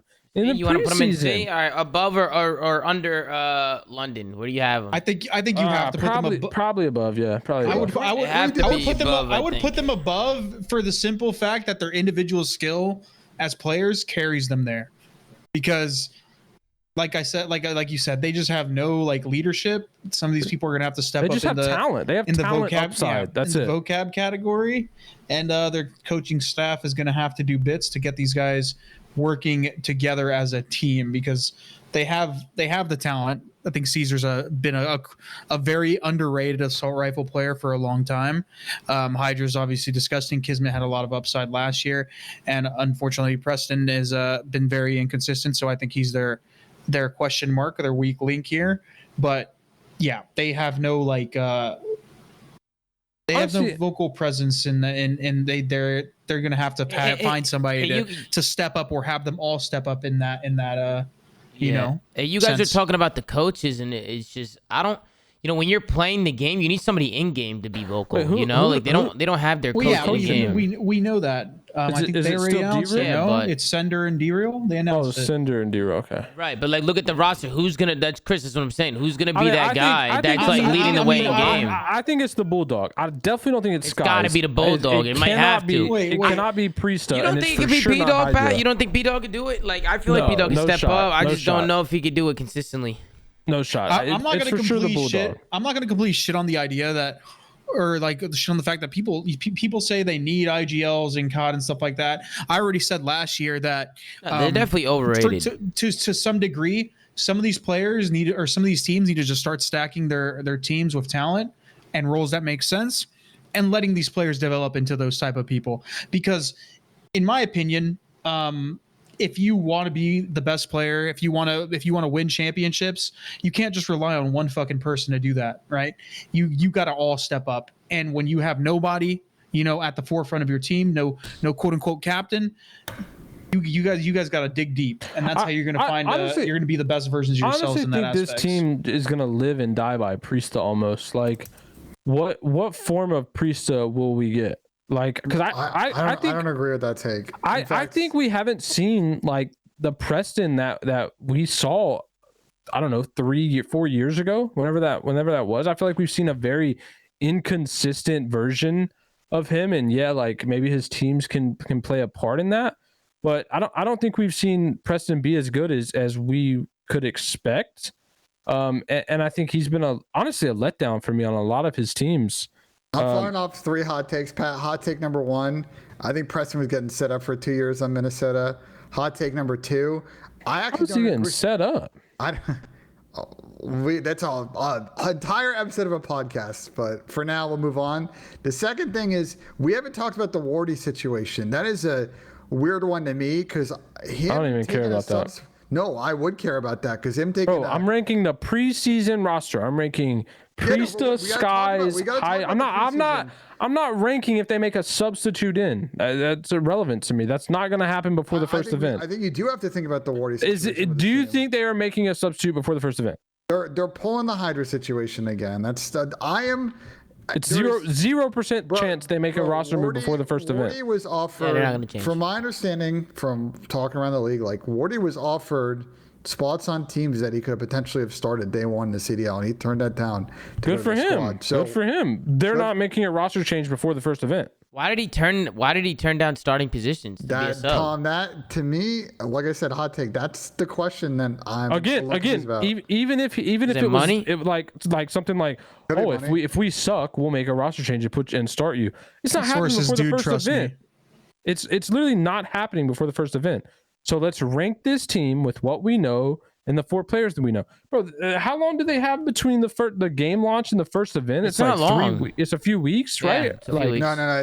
It's well, if we assume it's going to take 2 weeks to get like the meta sorted, let's say by the 11th, that's 1, 2, 3, 4. It's 5 weeks until the first event. Yeah, bro, they're not making a roster change. So this is their roster going to Raleigh. And I think Priesta has to be good for this team.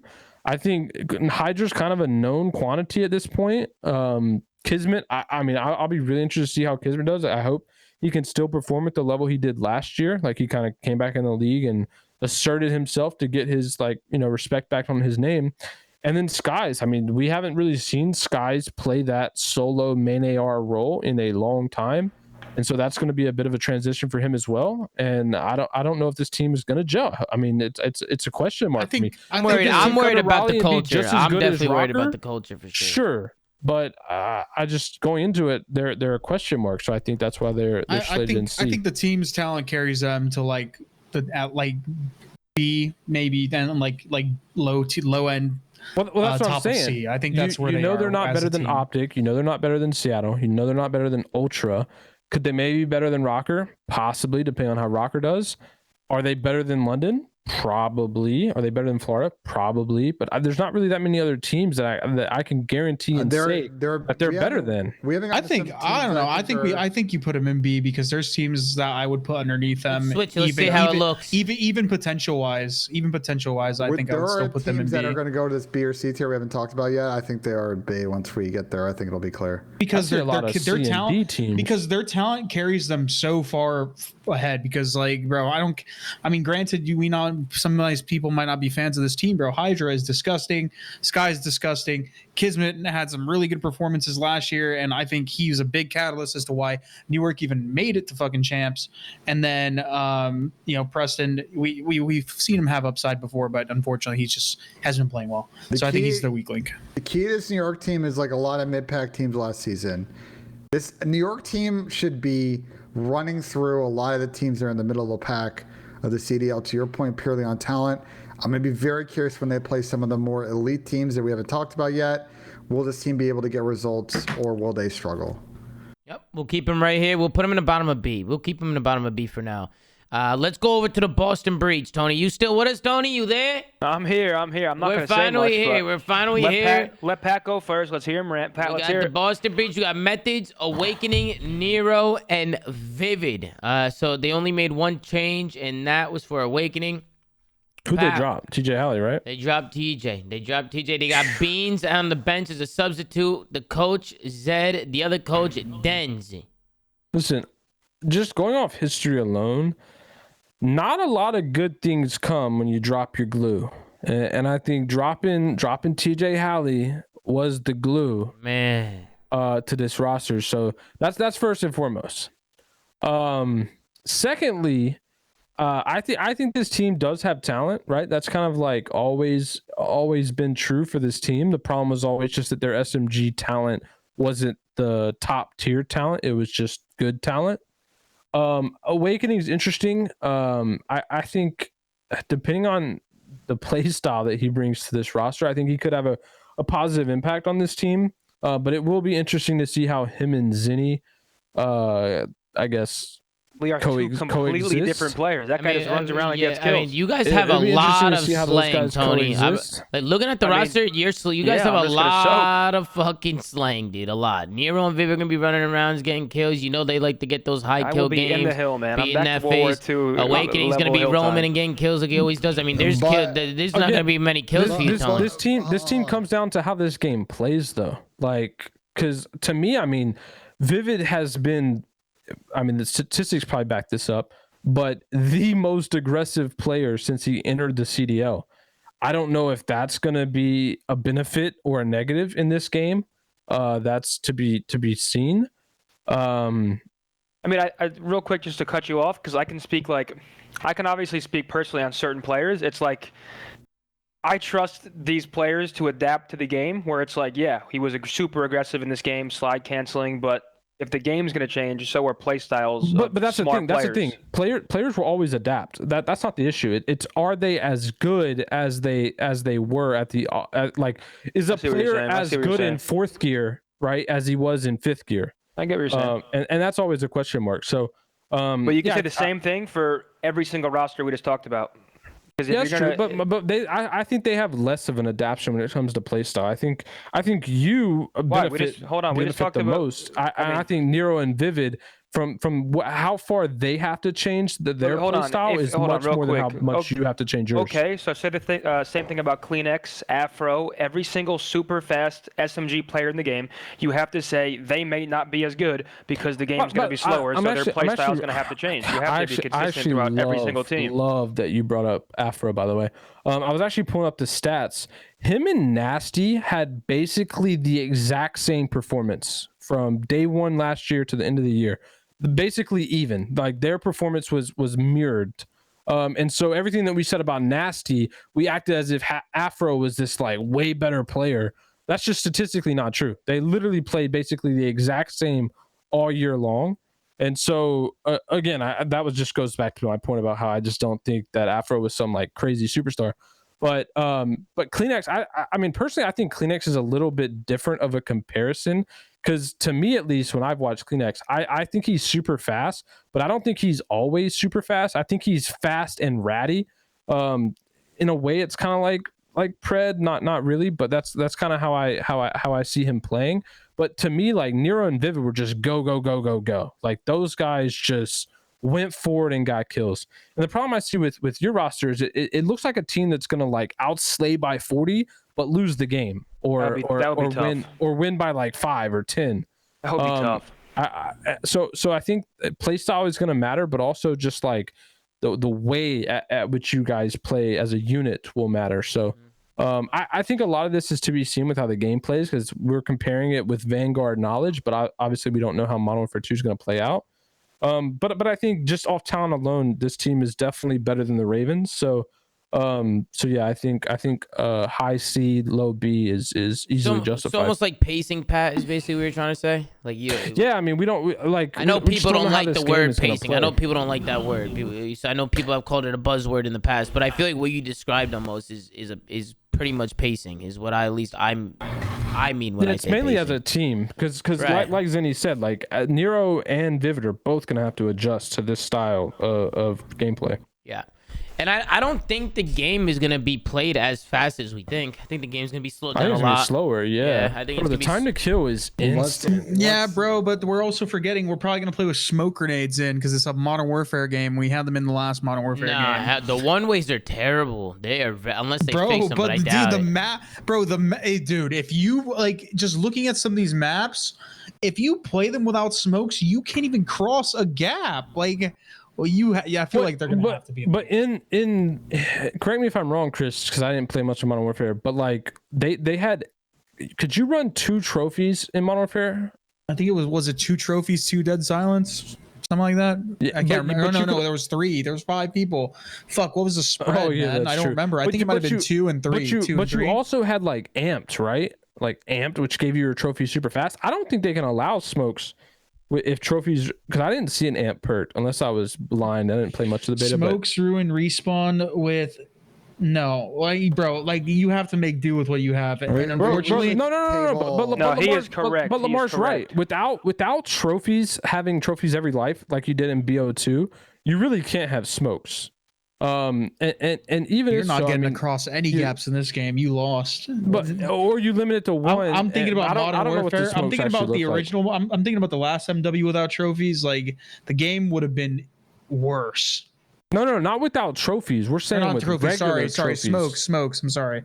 I keep saying smoke trophies. Yeah, but that's the point. It's like you really can't have smokes unless you have regular trophies, and I don't think either of those things are going to happen. So. I think to Lamar's point, like if we had normal trophies, we could have smokes all we want, but I don't think that design change is going to happen. I don't think it's. I mean, let's be honest. It's not going to happen. I think GA and smokes is like a real conversation that should be had. There's no way it happens this. Anyways, for now, the one thing I will say, just to add something new to the Boston conversation, it's the same thing I said about New York. Boston's.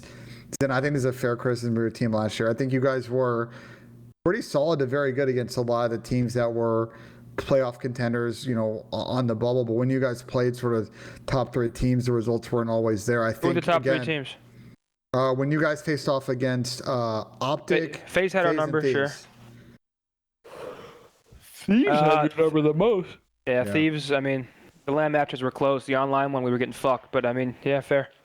So again, I think that's I think you guys have the talent to what Chris said earlier in the show, like, there's a lot of parity in the league. I think that's the big question for me for you guys. I think you guys definitely upgraded with bringing a big wake in. It's now about showing that firepower against the elite of the elite and showing you guys belong there. Where do you guys want to put them? Where do you want to put the Boston Breach? Let's put them in B for now, but I think we're going to shuffle these once we get the rest of the squads in here. I could already tell. I'm down. We could put them in B for now. What do you think? Behind Minnesota ROKKR? Just leave it. Just leave it there behind New York for now. Okay, we got the Los Angeles Gorillas. All right, bro. I'm gonna hop out. Thanks for having me. Later, Tony. It's a pleasure. Take it easy. See you next week or this weekend. We got Orsity, Spart, Neptune, and Hook. These guys have been on the Cold War grind. They been getting fucking twisted. This is, I know Alec had a few teams to choose, and this was the trio that he wanted to join and play with, man. And I guess that Alec must see something in this trio. What do you think, Ben? I think he sees a fat 3-year contract and a future roster change. I'm a little concerned about this team. I'm going to be honest, because let's unpack. I think he sees a high ceiling. I think he sees a team that needs a lot of work but has a high ceiling. I think that's what Alec's going for here. The thing is the difficult for Alec is he's going from a high ceiling in that contract. Yeah, I mean the contract definitely helps a lot. Hold on. Go ahead, Ben. You good? You all right? You good? Damn. He's a sneeze. I'm sorry. You're good, Ben. I think Alec is going from a FaZe team that I assume is pretty good at practice to a LAG team that I assume, from what I've heard, is not the case, on top of inconsistent play when they get to matches. Like, this is another team where I'm a little concerned about consistent play from day to day. And Alec last year was also sort of a day-to-day player. I could see LAG making changes to his roster. There's some high points, right? We know what Kyler and Neptune and Sport can bring at times. We've seen it at past points, even as early as last year and the years prior. I don't know if that trio, though, together is going to be good enough to be like a top 4 team. I'm mind blown that trio stuck. This year's CDL. And I think that they're getting rid of also Asim kind of removes some flexibility they would have potentially have had in the substitute spot. So there's a real tough one. It's somewhere between B and C, and I'm a little worried about this team short term. I think they're going to need to make a change or two before they get to kind of a final real contender version of the squad. No substitute yet, not at least on the doc I got over here. Has there been any rumors about a substitute on this roster or no? Not that I heard of. I've heard a couple of names, and I'll be honest, I really don't want to say them on stream because I haven't confirmed them. All right. The one name I heard was ridiculous. Okay.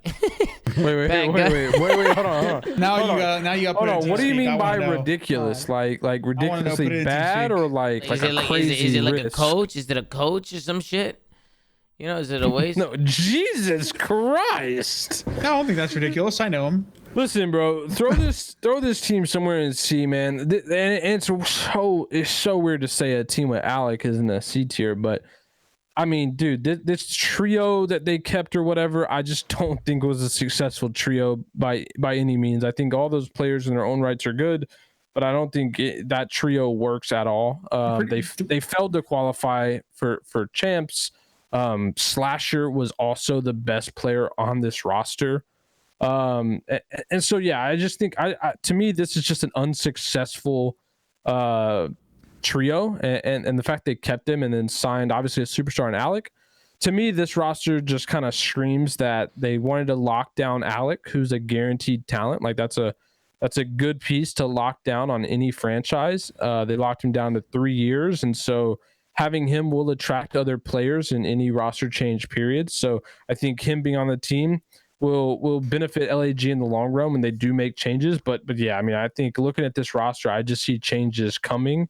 Well, you know, whenever that is, who knows? Whatever roster period opens up throughout the year. But yeah, I just think this trio needs to break up. They can play as many Cold War chows or whatever they want, but I just don't think this team is going to be that successful. Didn't see anything impressive out of them last year. I don't expect to see them, especially with the style of game that Modern Warfare that we're going to. I feel like it's like it hurts them even more. Almost. They lack the elite decision making, and I think some of the better teams in the league do. Situational play. I just think you look at teams like FaZe and just their disciplined situational play, LA Thieves, and I just don't know if LAG is on that level with the squad. I feel like this is going to be, I'm going to be very interested. This is a team when we look at players, they're going to play through the Pro-Am and Major 1, through Open Bracket, some potential top AMs we're not thinking about right now. They're going to be very promising. This might be a early landing destination for some of those players. So yeah, I was going to say, this feels like a rebuild. A rebuild? What? This is just literally a 1-for-1 replacement for Slasher and Arcades. And just going off last year to keep that trio. Like, think about it. To keep that trio, think of it. To me, they lock down like the number 1 draft pick, right? They keep all their like meh assets, and they're just going through in the future year. They're gonna tank this year, and then they're gonna get, as soon as they can. Obviously, they're gonna get somebody. Or not somebody, but make a roster change that kind of puts this team back on the map, because I just don't think this 4 is going to get it done. I just think yeah, they're gonna make changes pretty early on. It's just it's essentially the same team they had last year, going trying to qualify for champs, with someone that at least in that last year played worse. Because Slasher, I think, was really good, and in Vanguard, and he kind of got the short on the stick on the LAG roster. And Alec, on the other hand, was not very good at Vanguard. So just 1 for 1, it's definitely a downgrade in terms of the LAG side, and I don't think that the trio that they kept was any good, at least in the last year. So I think they're just kind of riding on, you know, a fresh start, complete a new game, and hopefully some better vibes and some just a nice little reset button. Because I mean, we've teamed with Austin, and Austin is not a teammate for everyone. And when Austin loses faith in his team, it could become a very, very not fun environment to be a part of. So I do sympathize with the players in that aspect, and they're probably just looking for, you know, Alec to bring some new, you know, vitality to the team and also, energy. Yeah, it's also worth calling out. They made a coach change. They got rid of Bevels, and they moved Rick off coaching to a management role. So I think those changes were good. They brought in Marky B. But to me, I don't think Marky B is coming in and fixing anything initially on this team. Marky brings the culture, dude. I fuck with Marky though. Well, that's my point though. It just feels like they're setting up for something that's going to take place in 6 months. Like keeping this trio and just starting this year just feels like a temporary move to me. Like, think about it. You're kind of like putting these pieces together. You get Marky B, who's a solid coach. You get Alec, like a great fundamental piece for any roster trying to do something. And then as time goes on, like you're gonna slot in these pieces that you feel can compete for a championship. I just don't think that the team they have now is suited to do that. I don't. This is if I had to put money on one team not sticking it the whole year, it might be get good value for this bet, but I'm putting on this one, I think. So where do you guys want to put them? Somewhere in C tier? You think they will stick the whole year? No, they won't. I think this team's okay, they won't stick. This is a team, again, I'll repeat, this is a team that take a look at who plays good in the Pro-Am that's not signed a pro roster. Amateurs, they're going to get insta-linked to this team. I'm going to tell you right now, if their roster right now struggles, their substitute is getting put in. No doubt in my mind. That guy in the chat? Yeah, and okay, you might not know him. He's been underage. Okay, I don't want to give it away. Before we he's go very further, good. He is very, very good. The reason I'm not saying it is because the name I heard was not from a source I would be repping enough just to throw my life out there. I might have just gave it away with the underage. He's very good. Yeah, you might. You don't know him. You might not know him. He's very good. Wait. Y'all are wrong, man. Ben, something worth calling out though is they signed Spart to a 3-year deal too. That was interesting. Oh, well, he's staying on the team then. The thing I will say about 3-year deals, and again, we don't know sort of all the clauses in those contracts. Well, they're 2+1s, right? No, I think so it depends on how you do the 3-year deal. I think the team option stuff is sort of irrelevant to the other piece of it, which is, by default, CDO contracts, from my understanding, have a 2-month out clause, right? So if the parties break, then you got to pay out 2 months. But how many years are in that, like? Unless you negotiate more, which I doubt Sport had the leverage to do so. I don't know. I asked how the deal was structured. I didn't really get a. Well, I'm just saying, I know that 2+1s were banned for the first 3 years of the CDL. So there were always 1+1s. You couldn't get anything more than that. They changed the rule this year. Right. So is it now a 2+1? You could do it. You could do it a lot of different ways. Is it a 1+1+1? How's it structured? You could do it 3 years. You could do it 2+1. You could do a 1+1+1. I asked and I did not get an answer on how it was structured. All right, we'll put them in C tier for now. You want to put them at the top of C, above London, or under them? What do you think? I think they're probably got to put them above. I would feel bad putting Arcides alone that far down on the list just because of his reputation. That's where the team is at now. I don't think all of us have a lot of. Again, we'll keep saying this about these teams. They could pull up and get top for this event, and we're not going to be super fucking surprised. But I would say, compared to how some of these teams have, quote, pack a punch, I don't know if this LAG squad has sort of the standing of some of these other teams at the moment. All right, well, let's go. Go ahead, Pat. You got one more thing to say before we move on? No, but Ben just brought up pack a punch. I mean, this team basically just hit the mystery box, got Alec, and then bought 3 weapons off the wall, bro. That's basically what they did. All All right, let's move on to the next one. Atlanta FaZe. Bro, I'm going to be honest. If I would have told you Slasher was going to be on Atlanta FaZe, I don't know, bro. I did not see this coming. I thought Atlanta was going to stick it through. I thought they were going to stay the same, but obviously things hit the fucking fan. And Slasher finds himself on this FaZe roster, which, you know, Slasher's been around for a long time. He's obviously a veteran now. He's had an incredible career. And he's landing his spot with Atlanta FaZe. I think even a few years ago, I think Austin tweeted this video about him talking about, he was answering a question on who he would want to team with out of anybody in the league. And he had mentioned the Atlanta FaZe boys. So he gets his team now. It's Slasher, Celium, Abizi, and Simp. Where do you guys have him, man? I definitely know we're going to bring him over towards the top. It's either going to be top of A or S. Pat, bro, it's S. Top of A.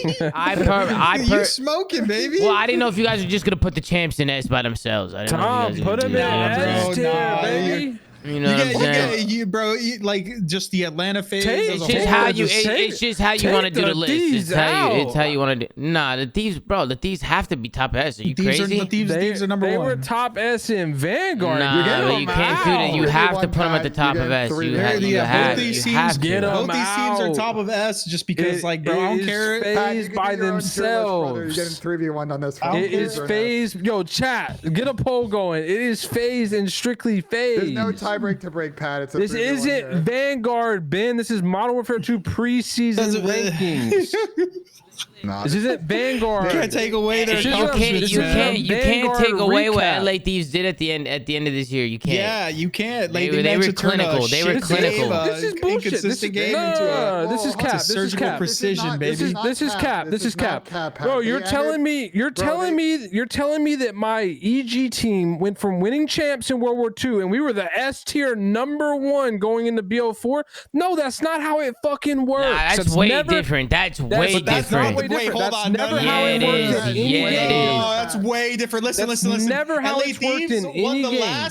LA Thieves won the last 2 events in dominant fashion.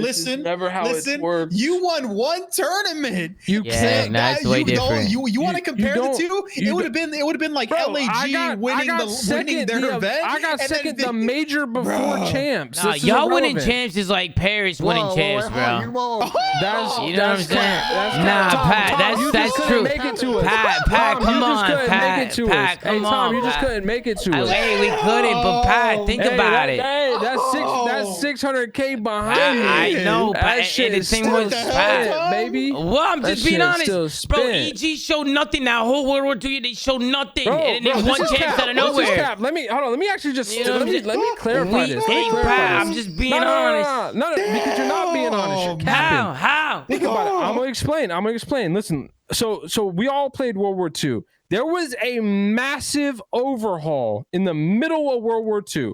Correct or not? They changed the entire loadout system. Before you couldn't even have flak and tac. It was a massive overhaul. People were running FG42s for half the year. So everything before that point is irrelevant. Our roster was nameless, enable, myself, and App. Everything's irrelevant. Then we make a roster change. We get me, App, we get Silly, and Adam. First event we go to, second place. We should have won. Justin had too many Red Bulls, got a little lightheaded, and was off the papaya in the finals. I was frying. First map, sat down, shit on Austin. I'm sure you were, pal. I'm sure you were doing great. Holy shit, dude. Shitting on him. Austin, he fucking ran you bad. I was mind blown. And then we end up losing. We end up losing that double best of 5, whatever. But should have won. Anyway. Adam Assault is the GOAT, dude. Holy shit, dude. He can actually carry Pat to a fucking world championship. Go look at his stats. Please go look at his stats. I think I had like a 1.45 in S&D, by the way. Still the best boots on the ground player in the world. Listen, Pat, you're a legend, man. You're a legend, but LA Thieves got to be at the top. They got to be. 2 months later, go to champs. And dust everybody in our path. Everybody who walked up to play me on main stage got beat. Didn't lose a single game. Bro, think about it. I was one map away from elimination. 3-0 OpTic. Sent them home before the fans didn't even get to go to the venue and get autographs. OpTic was already on their flights home on Friday. Think about that. Who else is doing that, baby? Yo, Adam Assault is doing crazy. Yo, Adam, I know you gotta be in chat. And anyway, back to the point. I don't care what you did in the prior game. We are on a new game. Even if you do end up being the #1 team, bro, you're not just getting automatic #1 credit. Bro, they won the last 2 events with. Nah, bro, they won the last 2 events, and it was clinical back then. It was even the way they won it. It was even the way they won it. And bro, I'm gonna speak for the whole community he's gone right full now. robot. Vanguard is probably top 3 worst competitive Call of Duties of all time. Back to back in dominant fashion. They were the best team. Bro, honestly, that speaks more to my point than yours, bro. It's literally the worst. Bro, we're going back to a clone of MW 2019, which prior we thought was the worst one. Like BO4 was a better competitive COD than Vanguard. Like there's no debate about it. Listen, Pat, your team last 3 events got top 16, top 10. And then you got first. This what does that matter? Got like second. What was it? Second. What is the team I picked to win getting last matter? Listen, Pat, you're getting 3v1. I don't want to waste my fucking time on this. Bro, think about it. Fred think and about Chad Bokic was elite. Think about it. These guys were game 5, round 11 to Zinni. Like every team went to game 5 nothing elite about these guys. Listen, they're an A-tier team. They're the #1 A-tier team. But Atlanta FaZe, Pat Maron, are you fucking done, Pat Maron? Bro, Pat is sucking dick right now. How long is he gonna go on for this fucking guy? Sucking hella dick right now. Bang. Atlanta FaZe. Listen, you're about to lose your Juvie sponsorship, bro, or whatever that shit's called. Was it Juvie? Product's already been sent. Lost, bro. Product's already been sent. Yo, Juvie, you hear this shit? I will be winning Black Ops 2. Fucking TST, listen, bro, presented by Hitch, throwback tournament charity for we're supporting Movember, I believe, and I will be sipping Juvie while I win it. Well, listen, Pat, I will say you did. Tony's not here. I'm gonna be smoking Tony on main stage on Saturday. Pat, we'll be tuning in for sure. We'll definitely be tuning in to watch that. All right. Personally, I'm keeping them at the top. Just because of the way they ended Vanguard, two events back to back, and it was just the fashion that they did it. I think they got to get their flowers going into the new season. We got to throw them at the top. And then we got Paris Legion. What do we do with these motherfuckers? What do we do with Paris Legion? I think we got Clayster. Let me just say the roster real quick, Ben. I'll let you go. We got Clayster, Temp, TJ Haley, and Pro Loot. The coach is Theory. Not sure too much about the substitute. But Ben, go ahead. What do you think about the roster? I'm happy to see Clayster back on the roster. I'm happy to see him still in there doing his thing. I want to ask a question of this group to maybe inform this conversation. Do you think that Paris's team got better with these roster changes, worse or about the same from the roster they ended last season? Paris team got better. Better? For sure. Bro, they had Jimbo. Of course they got better. Bro, Jimbo was their guy on land, though, Pat. That was their Lanimal, though. What event did this team even play on land? I don't remember. Bro, I'm not kidding, bro. I'm not kidding. I don't remember one Paris Legion land match. Man. They didn't play many, Pat. Unfortunately, that's the issue. That's my point. I don't remember one. So it must have happened on Friday when I was working, because I don't remember one. So you agree, Pat, that this roster's better? Yes. Oh, yeah, for sure. Why, Ben? Why do you say that? Go ahead. Here's my beef with this roster. I did a whole video after Major 4 in Paris, and I'm just like, now Vegas, by the way.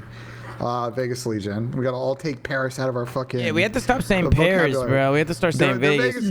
They should have changed the fuck. Why did they change the logo, bro? Okay, bro, that logo is horrible. They missed the deadline to do it, Tom. But anyway, that was... Yo, this logo reminds me of the old Halo logos that you could just make by yourself. Like, I feel like that's just something I saw. Looks like something you'd see in, like, RuneScape or some shit. Anyway, go ahead, Pat. Go ahead, Ben.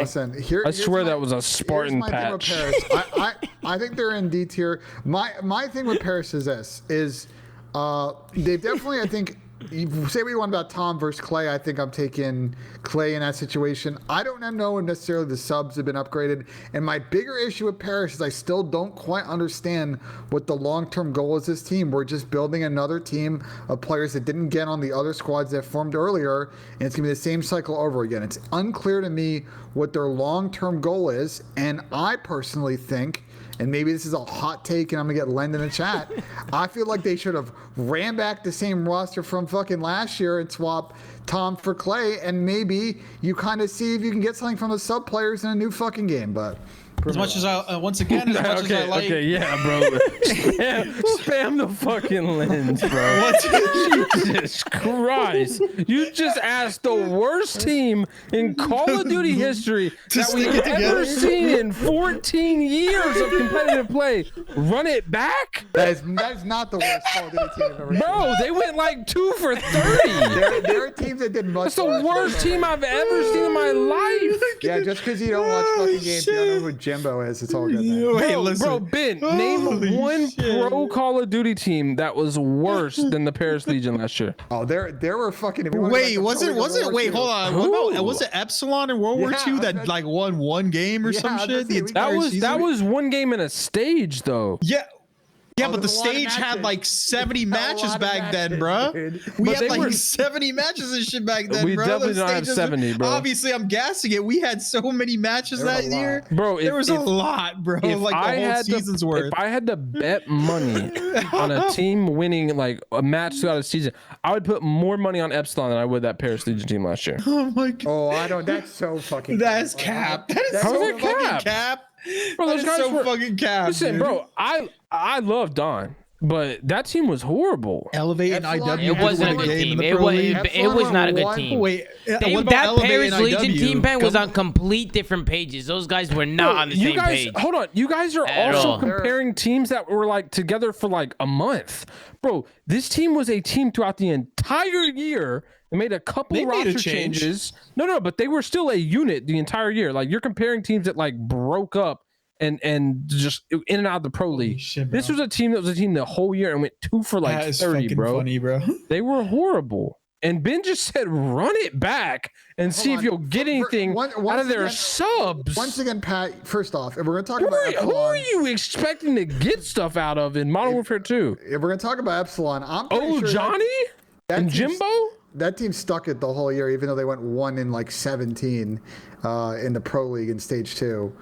Personally, for me, look, I still am. You look at the sub duo of ProLoot and TJ, and I look at the rest of the teams, and I'm like, what are we doing here? Respectfully, like, if it were me, I would have ran it back with Johnny and Jimbo and see if we can get something out of those guys. Okay, bro, you are fucking fried. Listen, they could have had a better. At least commit to the fucking rebuild instead of once again, bro. They built another team. They're gonna make a change in the middle of the season when the team is chalked, and we're back to blowing up the squad again in the offseason because they were just a team of leftovers. Can we have a real strategy on what we want to do with the team? That's all I'm asking. Bro, Ben, tell me what you. Okay, you're the Paris GM. You just finished the fucking 2022 season 2-50. Yeah. What are you gonna do with your roster? And don't say fucking run it back. So I like.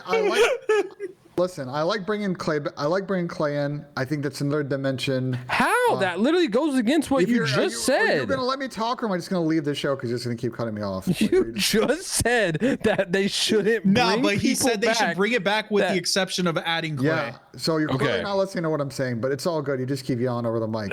You said leftovers, bro. Clay to me is a leftover in this everybody CDL calm down, calm down. Here's what Ben, I would have done. Ben, go ahead. Here's what I would have done. Relax. I would have ran it back with the same team, probably swapped Tom for Clay. I could be convinced of that. Bro, please, anything but the run it back scenario. Yeah, what would you do if you're not running it back? I'm telling you what the hell I was going to do. If you're just going to not let me talk, I'm just going to leave it. But please, let him talk. Pat, just let him talk. Just let him have the floor. Okay, I will. Ben, the floor. Without running it back with any of the same guys, what would you do as the Paris GM? Don't start the combo saying, well, I would run it back and I would replace Clay for fucking Gravity. Ben, the floor is yours, Ben. The floor is yours. Go ahead. Ben, what would you do? Go, Ben, go. You're the GM. Here's what I would do is I would have done what I just described. And running back. No, are you guys gonna let me talk? Guys, let him talk. Guys, let him talk. Let him talk, man. Let him talk. Here's my strategy if I was Vegas, is I would have tried to see if I can get some knowledge. Again, the plan I outlined. You're gonna have a good opportunity after Major One to make changes if you want to and pull the ripcord in this team early. To me, and I've talked about this at length with this Vegas team, I'm not expecting to build in 1 year some massive fucking contender. Look at what Boston did. Figure out a 2-year project of a fucking team. I'm so tired of seeing it squad here where they just throw 4 leftovers together, and when it doesn't work, we just pick up a random player and see if it works. And at the end of the season, we're like, well, shit, it didn't work. Well, Let's wait again to be the last fucking team to form and do another leftover. You can't compare them to Boston, bro, because at least Boston will throw their players a Scooby snack and a pack of 5 gum to play and for that's them. That's probably part of the problem, Chris. Again, like they formed a squad and they were like the only team where they were playing across planet fucking Earth. This poor guy Jimbo's playing in French Canada on servers in fucking Iowa. All right, Ben, I'm gonna ask a very specific question to help you out. You're the Paris GM. No, fuck it. You're the owner. You own Paris Legion. Vegas Legion. They have like 4 people on their staff. Vegas. So. We have to start saying Vegas. Ben, you just won the lottery. You buy the CDL spot. You fire everybody, okay? You don't even have a coach on the team anymore. You just have Donnie. Who are you signing? What's your roster looking like? You squad wipe the franchise, the front office, the coach. At what point of the offseason? You're day one. You just won the lottery, sent fucking what's his name the check, fired everybody, and kept Donnie. What are you doing? Well, we could talk about whether or not I would have kept or not kept Donnie, but maybe that's a conversation for another day. Might be a little bit too far to take. For me, is I would have done what fucking Toronto and Minnesota and LAG were out here doing in the offseason and taken a swing at all of these massive free agents that were out here on the market. Okay, hold on. Let me rephrase. You have 50K, or sorry, it's 55K. You have 55K contracts for each player. Yeah, and a coach. Good luck. That's part of the problem here, Pat. Okay, but that's what I'm asking you. Okay, well, we're being realistic with You're Paris's... now the Legion owner. You're keeping Donnie, and you have $55,000 contracts to throw to 3 players, and you're going to give $55,000 to your coach and make him be the substitute. What do you do? I would say this. It speaks to the dysfunctional issues in there that players like Beans and Wardy, who could have been day one starters on this Paris squad, chose to go elsewhere. That, to me, is the core issue. That if I were the owner of the Vegas team, I got to make that happen. I would have loved to have put Don among some of these really young, high ceiling amateur players that did a really good job in challengers last year and see what we got. Instead, the squad we have here, and it's no disrespect to these players because a lot of them, had decent careers over the years or played well at points last year. It's just you look at the rest of the talent, the CDL, and look at another just completely mid fucking Vegas team. So yes, Pat, what I would have done to answer your fucking question before you type in chat is I would have taken Don and with those minimum contracts, fucking convince guys like Beans and Warriors to sign the squad and actually have some fucking potential and give this time some time to fucking gel. All right, look, I'm Beans and Wardy. Hell no, I'm not playing for you. Paris Legion is a death sentence for my career. Moving on. Nice to contact with you. The problem is you're doing this constraint. Again, this speaks to the issue of this squad. They are not out here fielding either coherent rosters with a plan or competitive rosters, and that is a difficult problem, I think, for all of us. And that's because they can't. They can't. They don't have the... That's the point, Ben, is this team... They can or they won't. No. This team is in a position... They won't and they can't. They're chalked way too far, bro. They've been in this... Hold on, my bad, Pat. They've been in the CDL way too long. Their reputation has caught up with them. They are not a desirable location. And unless they're offering people... They have the Vegas bro, not desirable location. I'm not... Hold on. It doesn't matter, bro. Hold on. It doesn't matter. They have the fucking Paris one at a time, guys. One at a time. This is important. No, Chris, shut up. This is important. They don't even take people there, bro. The city in this CDL format does not matter to anybody right now. Everyone just plays in Dallas anyway. Doesn't matter at all. It's just the reality of the situation. It does not matter. It's not. You're correct. The only team that it matters for is ROKKR because no one wants to live in the fucking cold and snow 12 They're 10 living months in out Texas, of the year. Pat. They're living in Texas. Yeah, but now. before, like when year one, when they forced players to go to Minnesota, that was like an actual decision that players were fully against. Yeah. We heard Krim talk about it. Krim would rather stay in Dallas with all this shit and do content than play for like $100K on ROKKR and live in Minnesota. Bro, So, they were in Dallas, then they went back to Minnesota. Now they've just realized how much of a terrible idea it is. Yeah, so they're bringing them back to Dallas again. But that's my point. The only cities that matter are the ones that force them to move there. There are locations that players just don't want to be in. It's just the reality. I'm going to give you my perspective on the Paris team since we're off topic. I haven't got to say anything on the actual roster.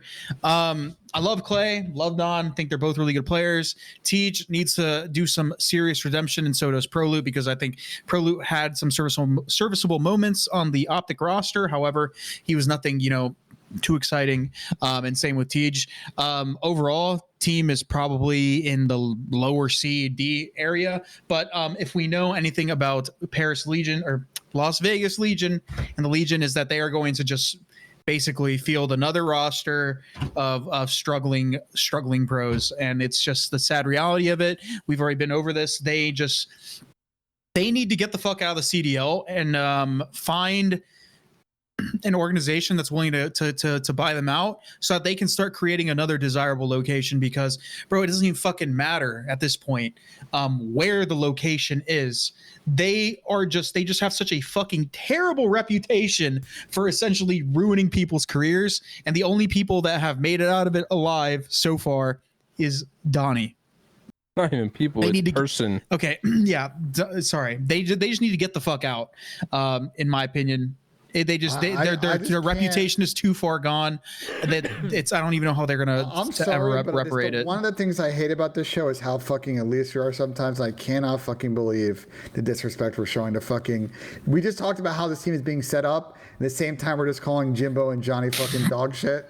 After last season, whatever, bro. No, we're not. We're not calling them dog shit. We're saying how are we calling them dog shit? We're just not saying if you go to it, bro.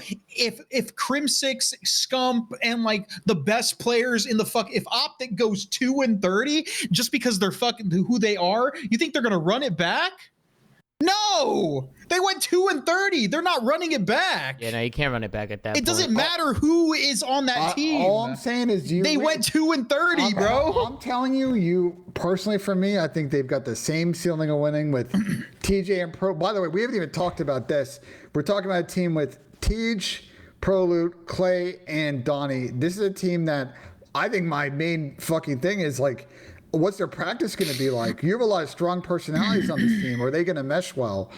This team might chalk itself faster than the last Paris team. Yeah, but that's besides the point. Your point was that you would much rather literally just make one change and run it back with a team for one event. Yeah, and then if it doesn't work, so be it. We make a fucking change, but at least give fucking Johnny, who we signed at the end of the season, a fucking chance to play at the beginning of the next season. Our team was already chopped when you brought Johnny in. I just think you just fucking screwed over Jimbo and Johnny, who I still think have potential. How did they screw them over? Well, listen, Jimbo they gave them an opportunity. Jimbo got hard screwed last year. Let's be fucking candid. Bro, hold on. Aside from playing in Canada, he still wasn't good. And also just because they screwed him over playing in Canada and all that stuff, bro, it's not like nothing's gonna change. I'm actually pissed. We're gonna judge the Ben, play one series. Bro, I don't give a fuck. I can just look at that guy. That guy was not like a superstar. You're literally acting as if this guy was just LeBron James who had to play in a fucking pickup game with a sprained ankle. Like, bro, this guy was not that great. Like, he could have been better, but this guy is not like the next fucking up.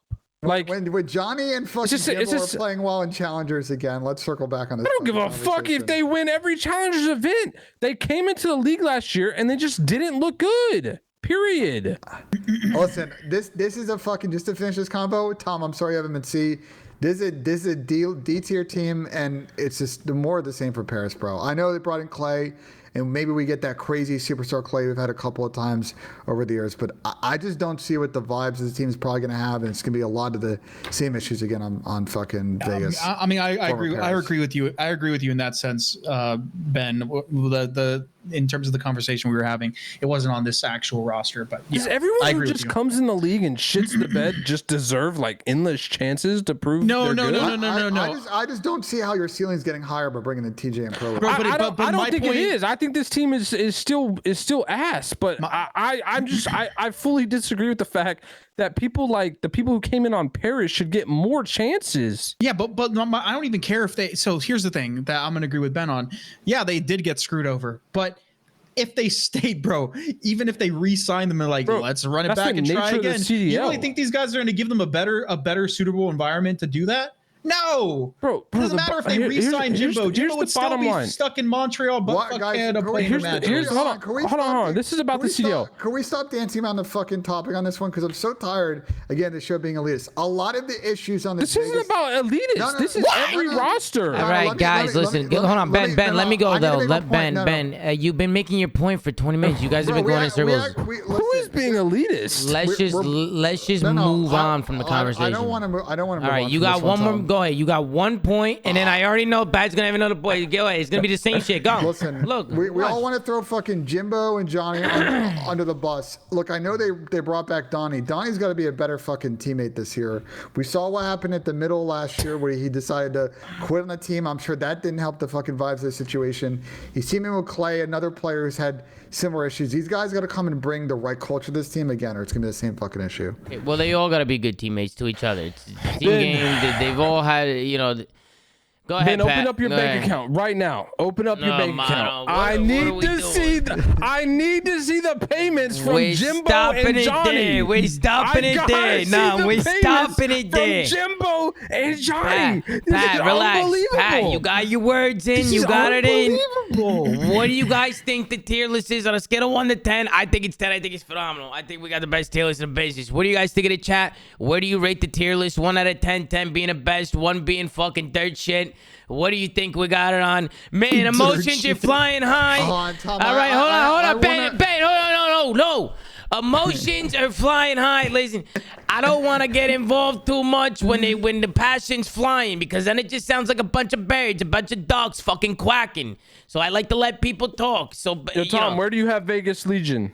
I got them all the way at the bottom, somewhere next to Florida. I'm not sure what to do here. I personally would actually put Vegas Legion over the Florida team. I wanna propose a change to this list. But I'm not sure. Go ahead, Tom, can Ben. I ask you a question real quick before Ben proposes a change? No, I gotta know this. Tom, if you were the GM of the Paris Legion, you just went 2 for 50 last year. What are you doing with the roster? Besides running it back, you have 55K contracts I'm dipping per in the player. challengers. I'm dipping in the challengers. That's what I would do. Besides running it back, okay. I would 100% dip in the challengers and just make a team based off challengers. I think there's a lot of talent there. That's what I've been saying they should do, bro. I've been trying to listen. I can't get a word in this fucking show. I've been fucking tuning fucking in listening because it's fucking tough here. But you motherfuckers are going in circles, bro. Legion went 2 and fucking 80, Ben. Hilarious. Legion went 2. Ben said he was running back. Yeah, the worst Call of Duty team of all time. What the worst Call of Duty team of all time is gas. Tom, I want to propose a change to this list. I think Minnesota over Toronto is ridiculous. So we either got to put them on the same tier or flop. Minnesota isn't over Toronto. Minnesota and Toronto should be on the same tier, or Minnesota should be above Toronto, in my personal opinion. How?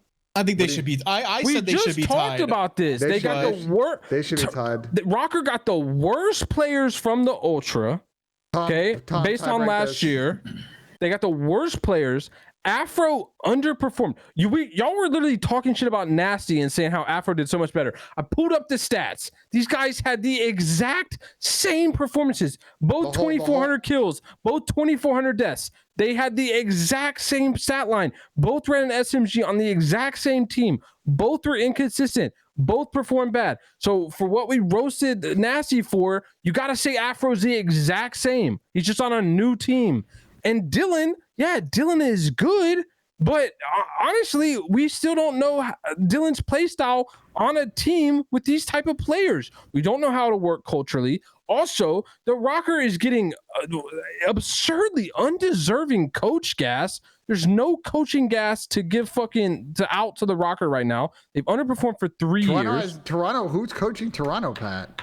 Bro, I could coach them. I have some insight on it, but I can't say. $0, and they're still the exact same team as they were last year. No, I don't care if Marky B's there or not. They think about it, bro. Ben Vance is gone. They've lost a lot of that leadership. Is now out the void. Mark's gone. Ben's gone. Yeah, and they got young talent. Who cares about their leadership? They're still a better team than the ROKKR. Tom, what do you think? Do you think that Toronto and Minnesota should be on the same level? I don't mind them on the same level. I think here I'm gonna have Ultra a little bit with the edge here. I don't really care if you put Ultra bottom of A or top of B. I'm gonna give Ultra the edge. I think Scrappy's gonna come in and be a force, bro. That's what I'm saying. He's gonna be different, and I think Kleenex is gonna be different. Yeah, I think Kleenex is gonna keep doing what he's doing. I think Insight's great at the mini AR role. Get him back in A, bro. I think the X factor with Ultra to me is just gonna be Standy. I think Standy needs to get back to his bullshit, and I think once Standy gets back on his bullshit, this team could be really scary. The Minnesota, I like the Minnesota team too. I just feel like the ceiling on the Ultra team, especially adding Scrappy in there, I think they're going to be a really good team. I think they have a lot of talent. I agree with you that I think Scrappy is going to play well. The Toronto team is not all sunshine or rainbows. I think this team definitely has a couple of questions about them. And one of which, again, I'll bring back up is like, will maybe kind of hang over this team on the back end of the season is, Toronto has re-signed contract extensions year after year, and obviously they moved players that they had picked up the option on this season to the Minnesota squad and elsewhere. If you're Jamie Inside and you look at the situations going on at, say, OpTic and even FaZe, if you think there's going to be an issue with Austin, I'm not re-signing that contract extension if I'm Insight. And suddenly his pending free agency kind of frames the second half of the year for this team a little bit differently. Something to think about. Yeah, and Lamar made a good point in the chat. He talked about how Afro played nothing but Gavs most of the year, like with his team, the way the vetoes always went down. Like he was always that sub player playing Gavitu. So, the stats might be skewed a little bit there. Which if you ask any sub player, dude, playing Gav is the fucking blunder. Yeah, I don't think, even being somebody who played the sub role, like watching it, I always felt. Didn't London like avoid Bokage or some shit? They played it a lot, and then they stopped. Bokage is the whole season. Yeah, but then they stopped playing it, right? Like they avoided it for the rest of the season. It was whenever they first lost Gizmo. Yeah. That's still insane to me. They only played 2 Bokage. Wait, hold on. I just felt like I heard some absurd cap. Lamar just said they played up the most Gavs. What was it not that I was roasting teams for allowing London to get their 2 best hard points, Berlin and Tuscan, the whole season? London played actually Lamar. Was I not on the flanks, literally like, yo, how are teams letting London get fucking Tuscan hardpoint and Berlin hardpoint in the same series 1 and 4 when it is their 2 best maps? So I'm looking at the stats right now in Hardpoint. That's 2 sub maps, and that's their best maps, and they played them all nonstop. So I think the stats include champs, so I'd have to do the math if we're gonna exclude champs. FaZe actually played the most Gav maps. They played it 21 times. I think a lot of that is definitely a champs too. London Royal Ravens played it 16 times and went 9 and 7. They did play it a bunch. How many Berlins and Tuscans did they play? Berlin's London played 21 Berlins, and Jesus. Tuscans they played 21. Okay, so it was their most played maps by far, sub maps. All I had to see, all I had to hear. Thank you for confirming. I think it's just crazy that you're degassing Afro, but I'm not degassing him. I'm just saying he's not as impressive as you guys make him out to be. Only time will tell. Only time will tell what happens with Afro. We'll see how he plays out this year. Obviously, he's a very talented individual, man. We've seen him hit high ceilings. I think again, I've thrown around the word consistency a lot, but that's always one of the main things with a very fast, aggressive sub player is just finding a way to make it so where you're consistently putting down numbers. Because I feel like having that play style, you get in those cycles where things might work for a couple weeks and then you hit a wall for a few weeks and then you go back and it's kind of like this back and forth kind of head game with yourself. So I definitely think Afro's gonna have to figure that out, so, as well as a lot of other main aggressive sub players in the league. But this is the final tier list. You guys happy with this? I'm happy with this. I think it looks good like this. I think it's pretty solid. I know Pat might want to see some changes up here in the S tier. We got to swap FaZe and LAT. I personally think that with the way LAT's finished the last couple events, I personally would keep them there. It's all good. We'll swap it after Raleigh. It's no big deal. Yeah, I mean, I'm definitely down to do more tier lists throughout the year. Like as the year goes on, like we could do like 3 or 4 tier lists like there as the year kind of progresses. Especially maybe after the first event. We'll do them after the majors and shit. We'll do them after the majors and we'll see how these change. Because this is gonna change, man. Let's be honest, this is gonna change unless we're spot on. The crazy thing this year, Tom, is with the Pro-Am being the first event. And some of these teams may be smashing that panic button very early after Major 1. This might be a really weird rust for Mania at the end of this year, like especially involving amateur players that go into that first event and play well. So I'm very curious to see how this definitely will. A lot of these teams are definitely going to change. Really crazy because you got a lot of teams like the OpTic situation too, where the leash on that might be pretty short if they really struggle. And I think a lot of these teams, Ben, have good subs. You see Fame, Wardy, Hixie, Beans. Like some of these guys are good players. These guys like are looking to get their opportunity as well as people in challenges. Who are even the top challenger teams that are going to be at this Pro-Am? I couldn't even tell you. Most likely. We got to see who qualifies first. There's always but like the most likely ones. I think the two big teams that are on my list here is. It's like the team with Pander, GodRx, and actually I don't even know if I should say this. I'm not going to say their team. I'm going to say Pander and GodRx's team because we know those guys love the team together. And then there's the team with Assault and Exceed. Those guys, their mix of players. Those guys are teaming again. Yeah, but I don't want to give out their whole rosters because there might be some sort of connections there. But those teams are going to be probably the 2 best teams, and then there's another team with I think Pristini might be playing with who was it? Fuck, I can't remember. Ghosty maybe, and I don't know. There's a bunch of mix of players. Oh yeah, right. That team's good as fuck. Who's that team again? Pristini, Ghosty. There's a couple other guys. They're a really good team. I think Pentagram might be on that team. I don't know. Might be Big Academy. Let's always be.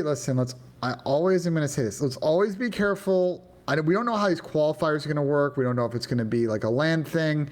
There's always wild, crazy upsets in the beginning of the year in challengers, players that you wouldn't expect, and teams that you wouldn't expect to qualify. Teams make changes like twice before they actually play a qualifier when the game starts. I would pump the brakes on this. As a good conversation on what are some of these rumored quality teams in Europe and North America, but like as we've always seen with challengers, this can really switch up very quickly. Wait, there's also teams can qualify. How does that work?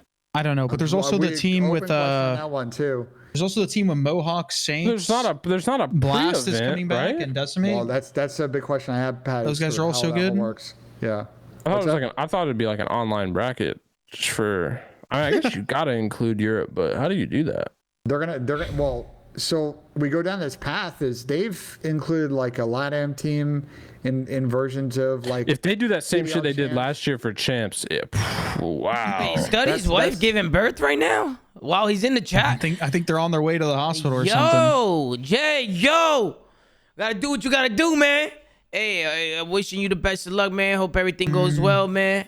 And I can't wait to hear from you, man. Can't wait to hear from you. Jesus, my man's about to have a kid. It's my fucking guy right there. I won my first event ever with my man Jay right there, man. When I was 18 years old. So it's my fucking brother right there. Show Jay some love, man. But I think we had a good episode. I know the emotions were high. The passion was there. It got a little crazy.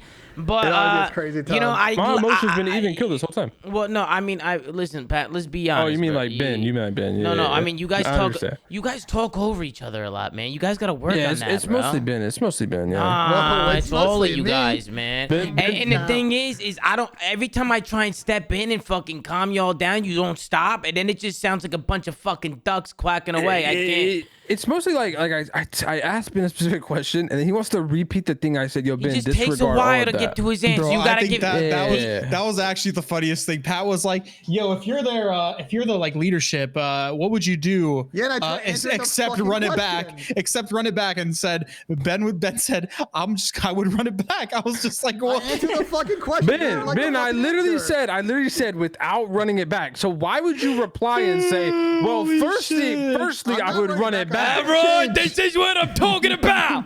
All right, we're going to end it there. I hope you guys enjoyed today's episode. We'll be back. I'm just excited for the season to get on the way, and we can get back into watching some gameplay and looking over some of this shit, man. Hopefully the game gives us some good maps. But hope you guys enjoyed today's episode. Hope you guys enjoyed the tier list, man. Let me know what you guys think in the comments down below. Like, comment, and subscribe if you're watching on YouTube. Anchor.fm/theflank. Check out all the audio sites that we're on. And go follow at The Flank on Twitter, guys. Doing a phenomenal job running socials. As always, take care. Brush your hair. And have a fantastic, phenomenal day. 2 and 30 running it back is crazy, Shut the fuck up!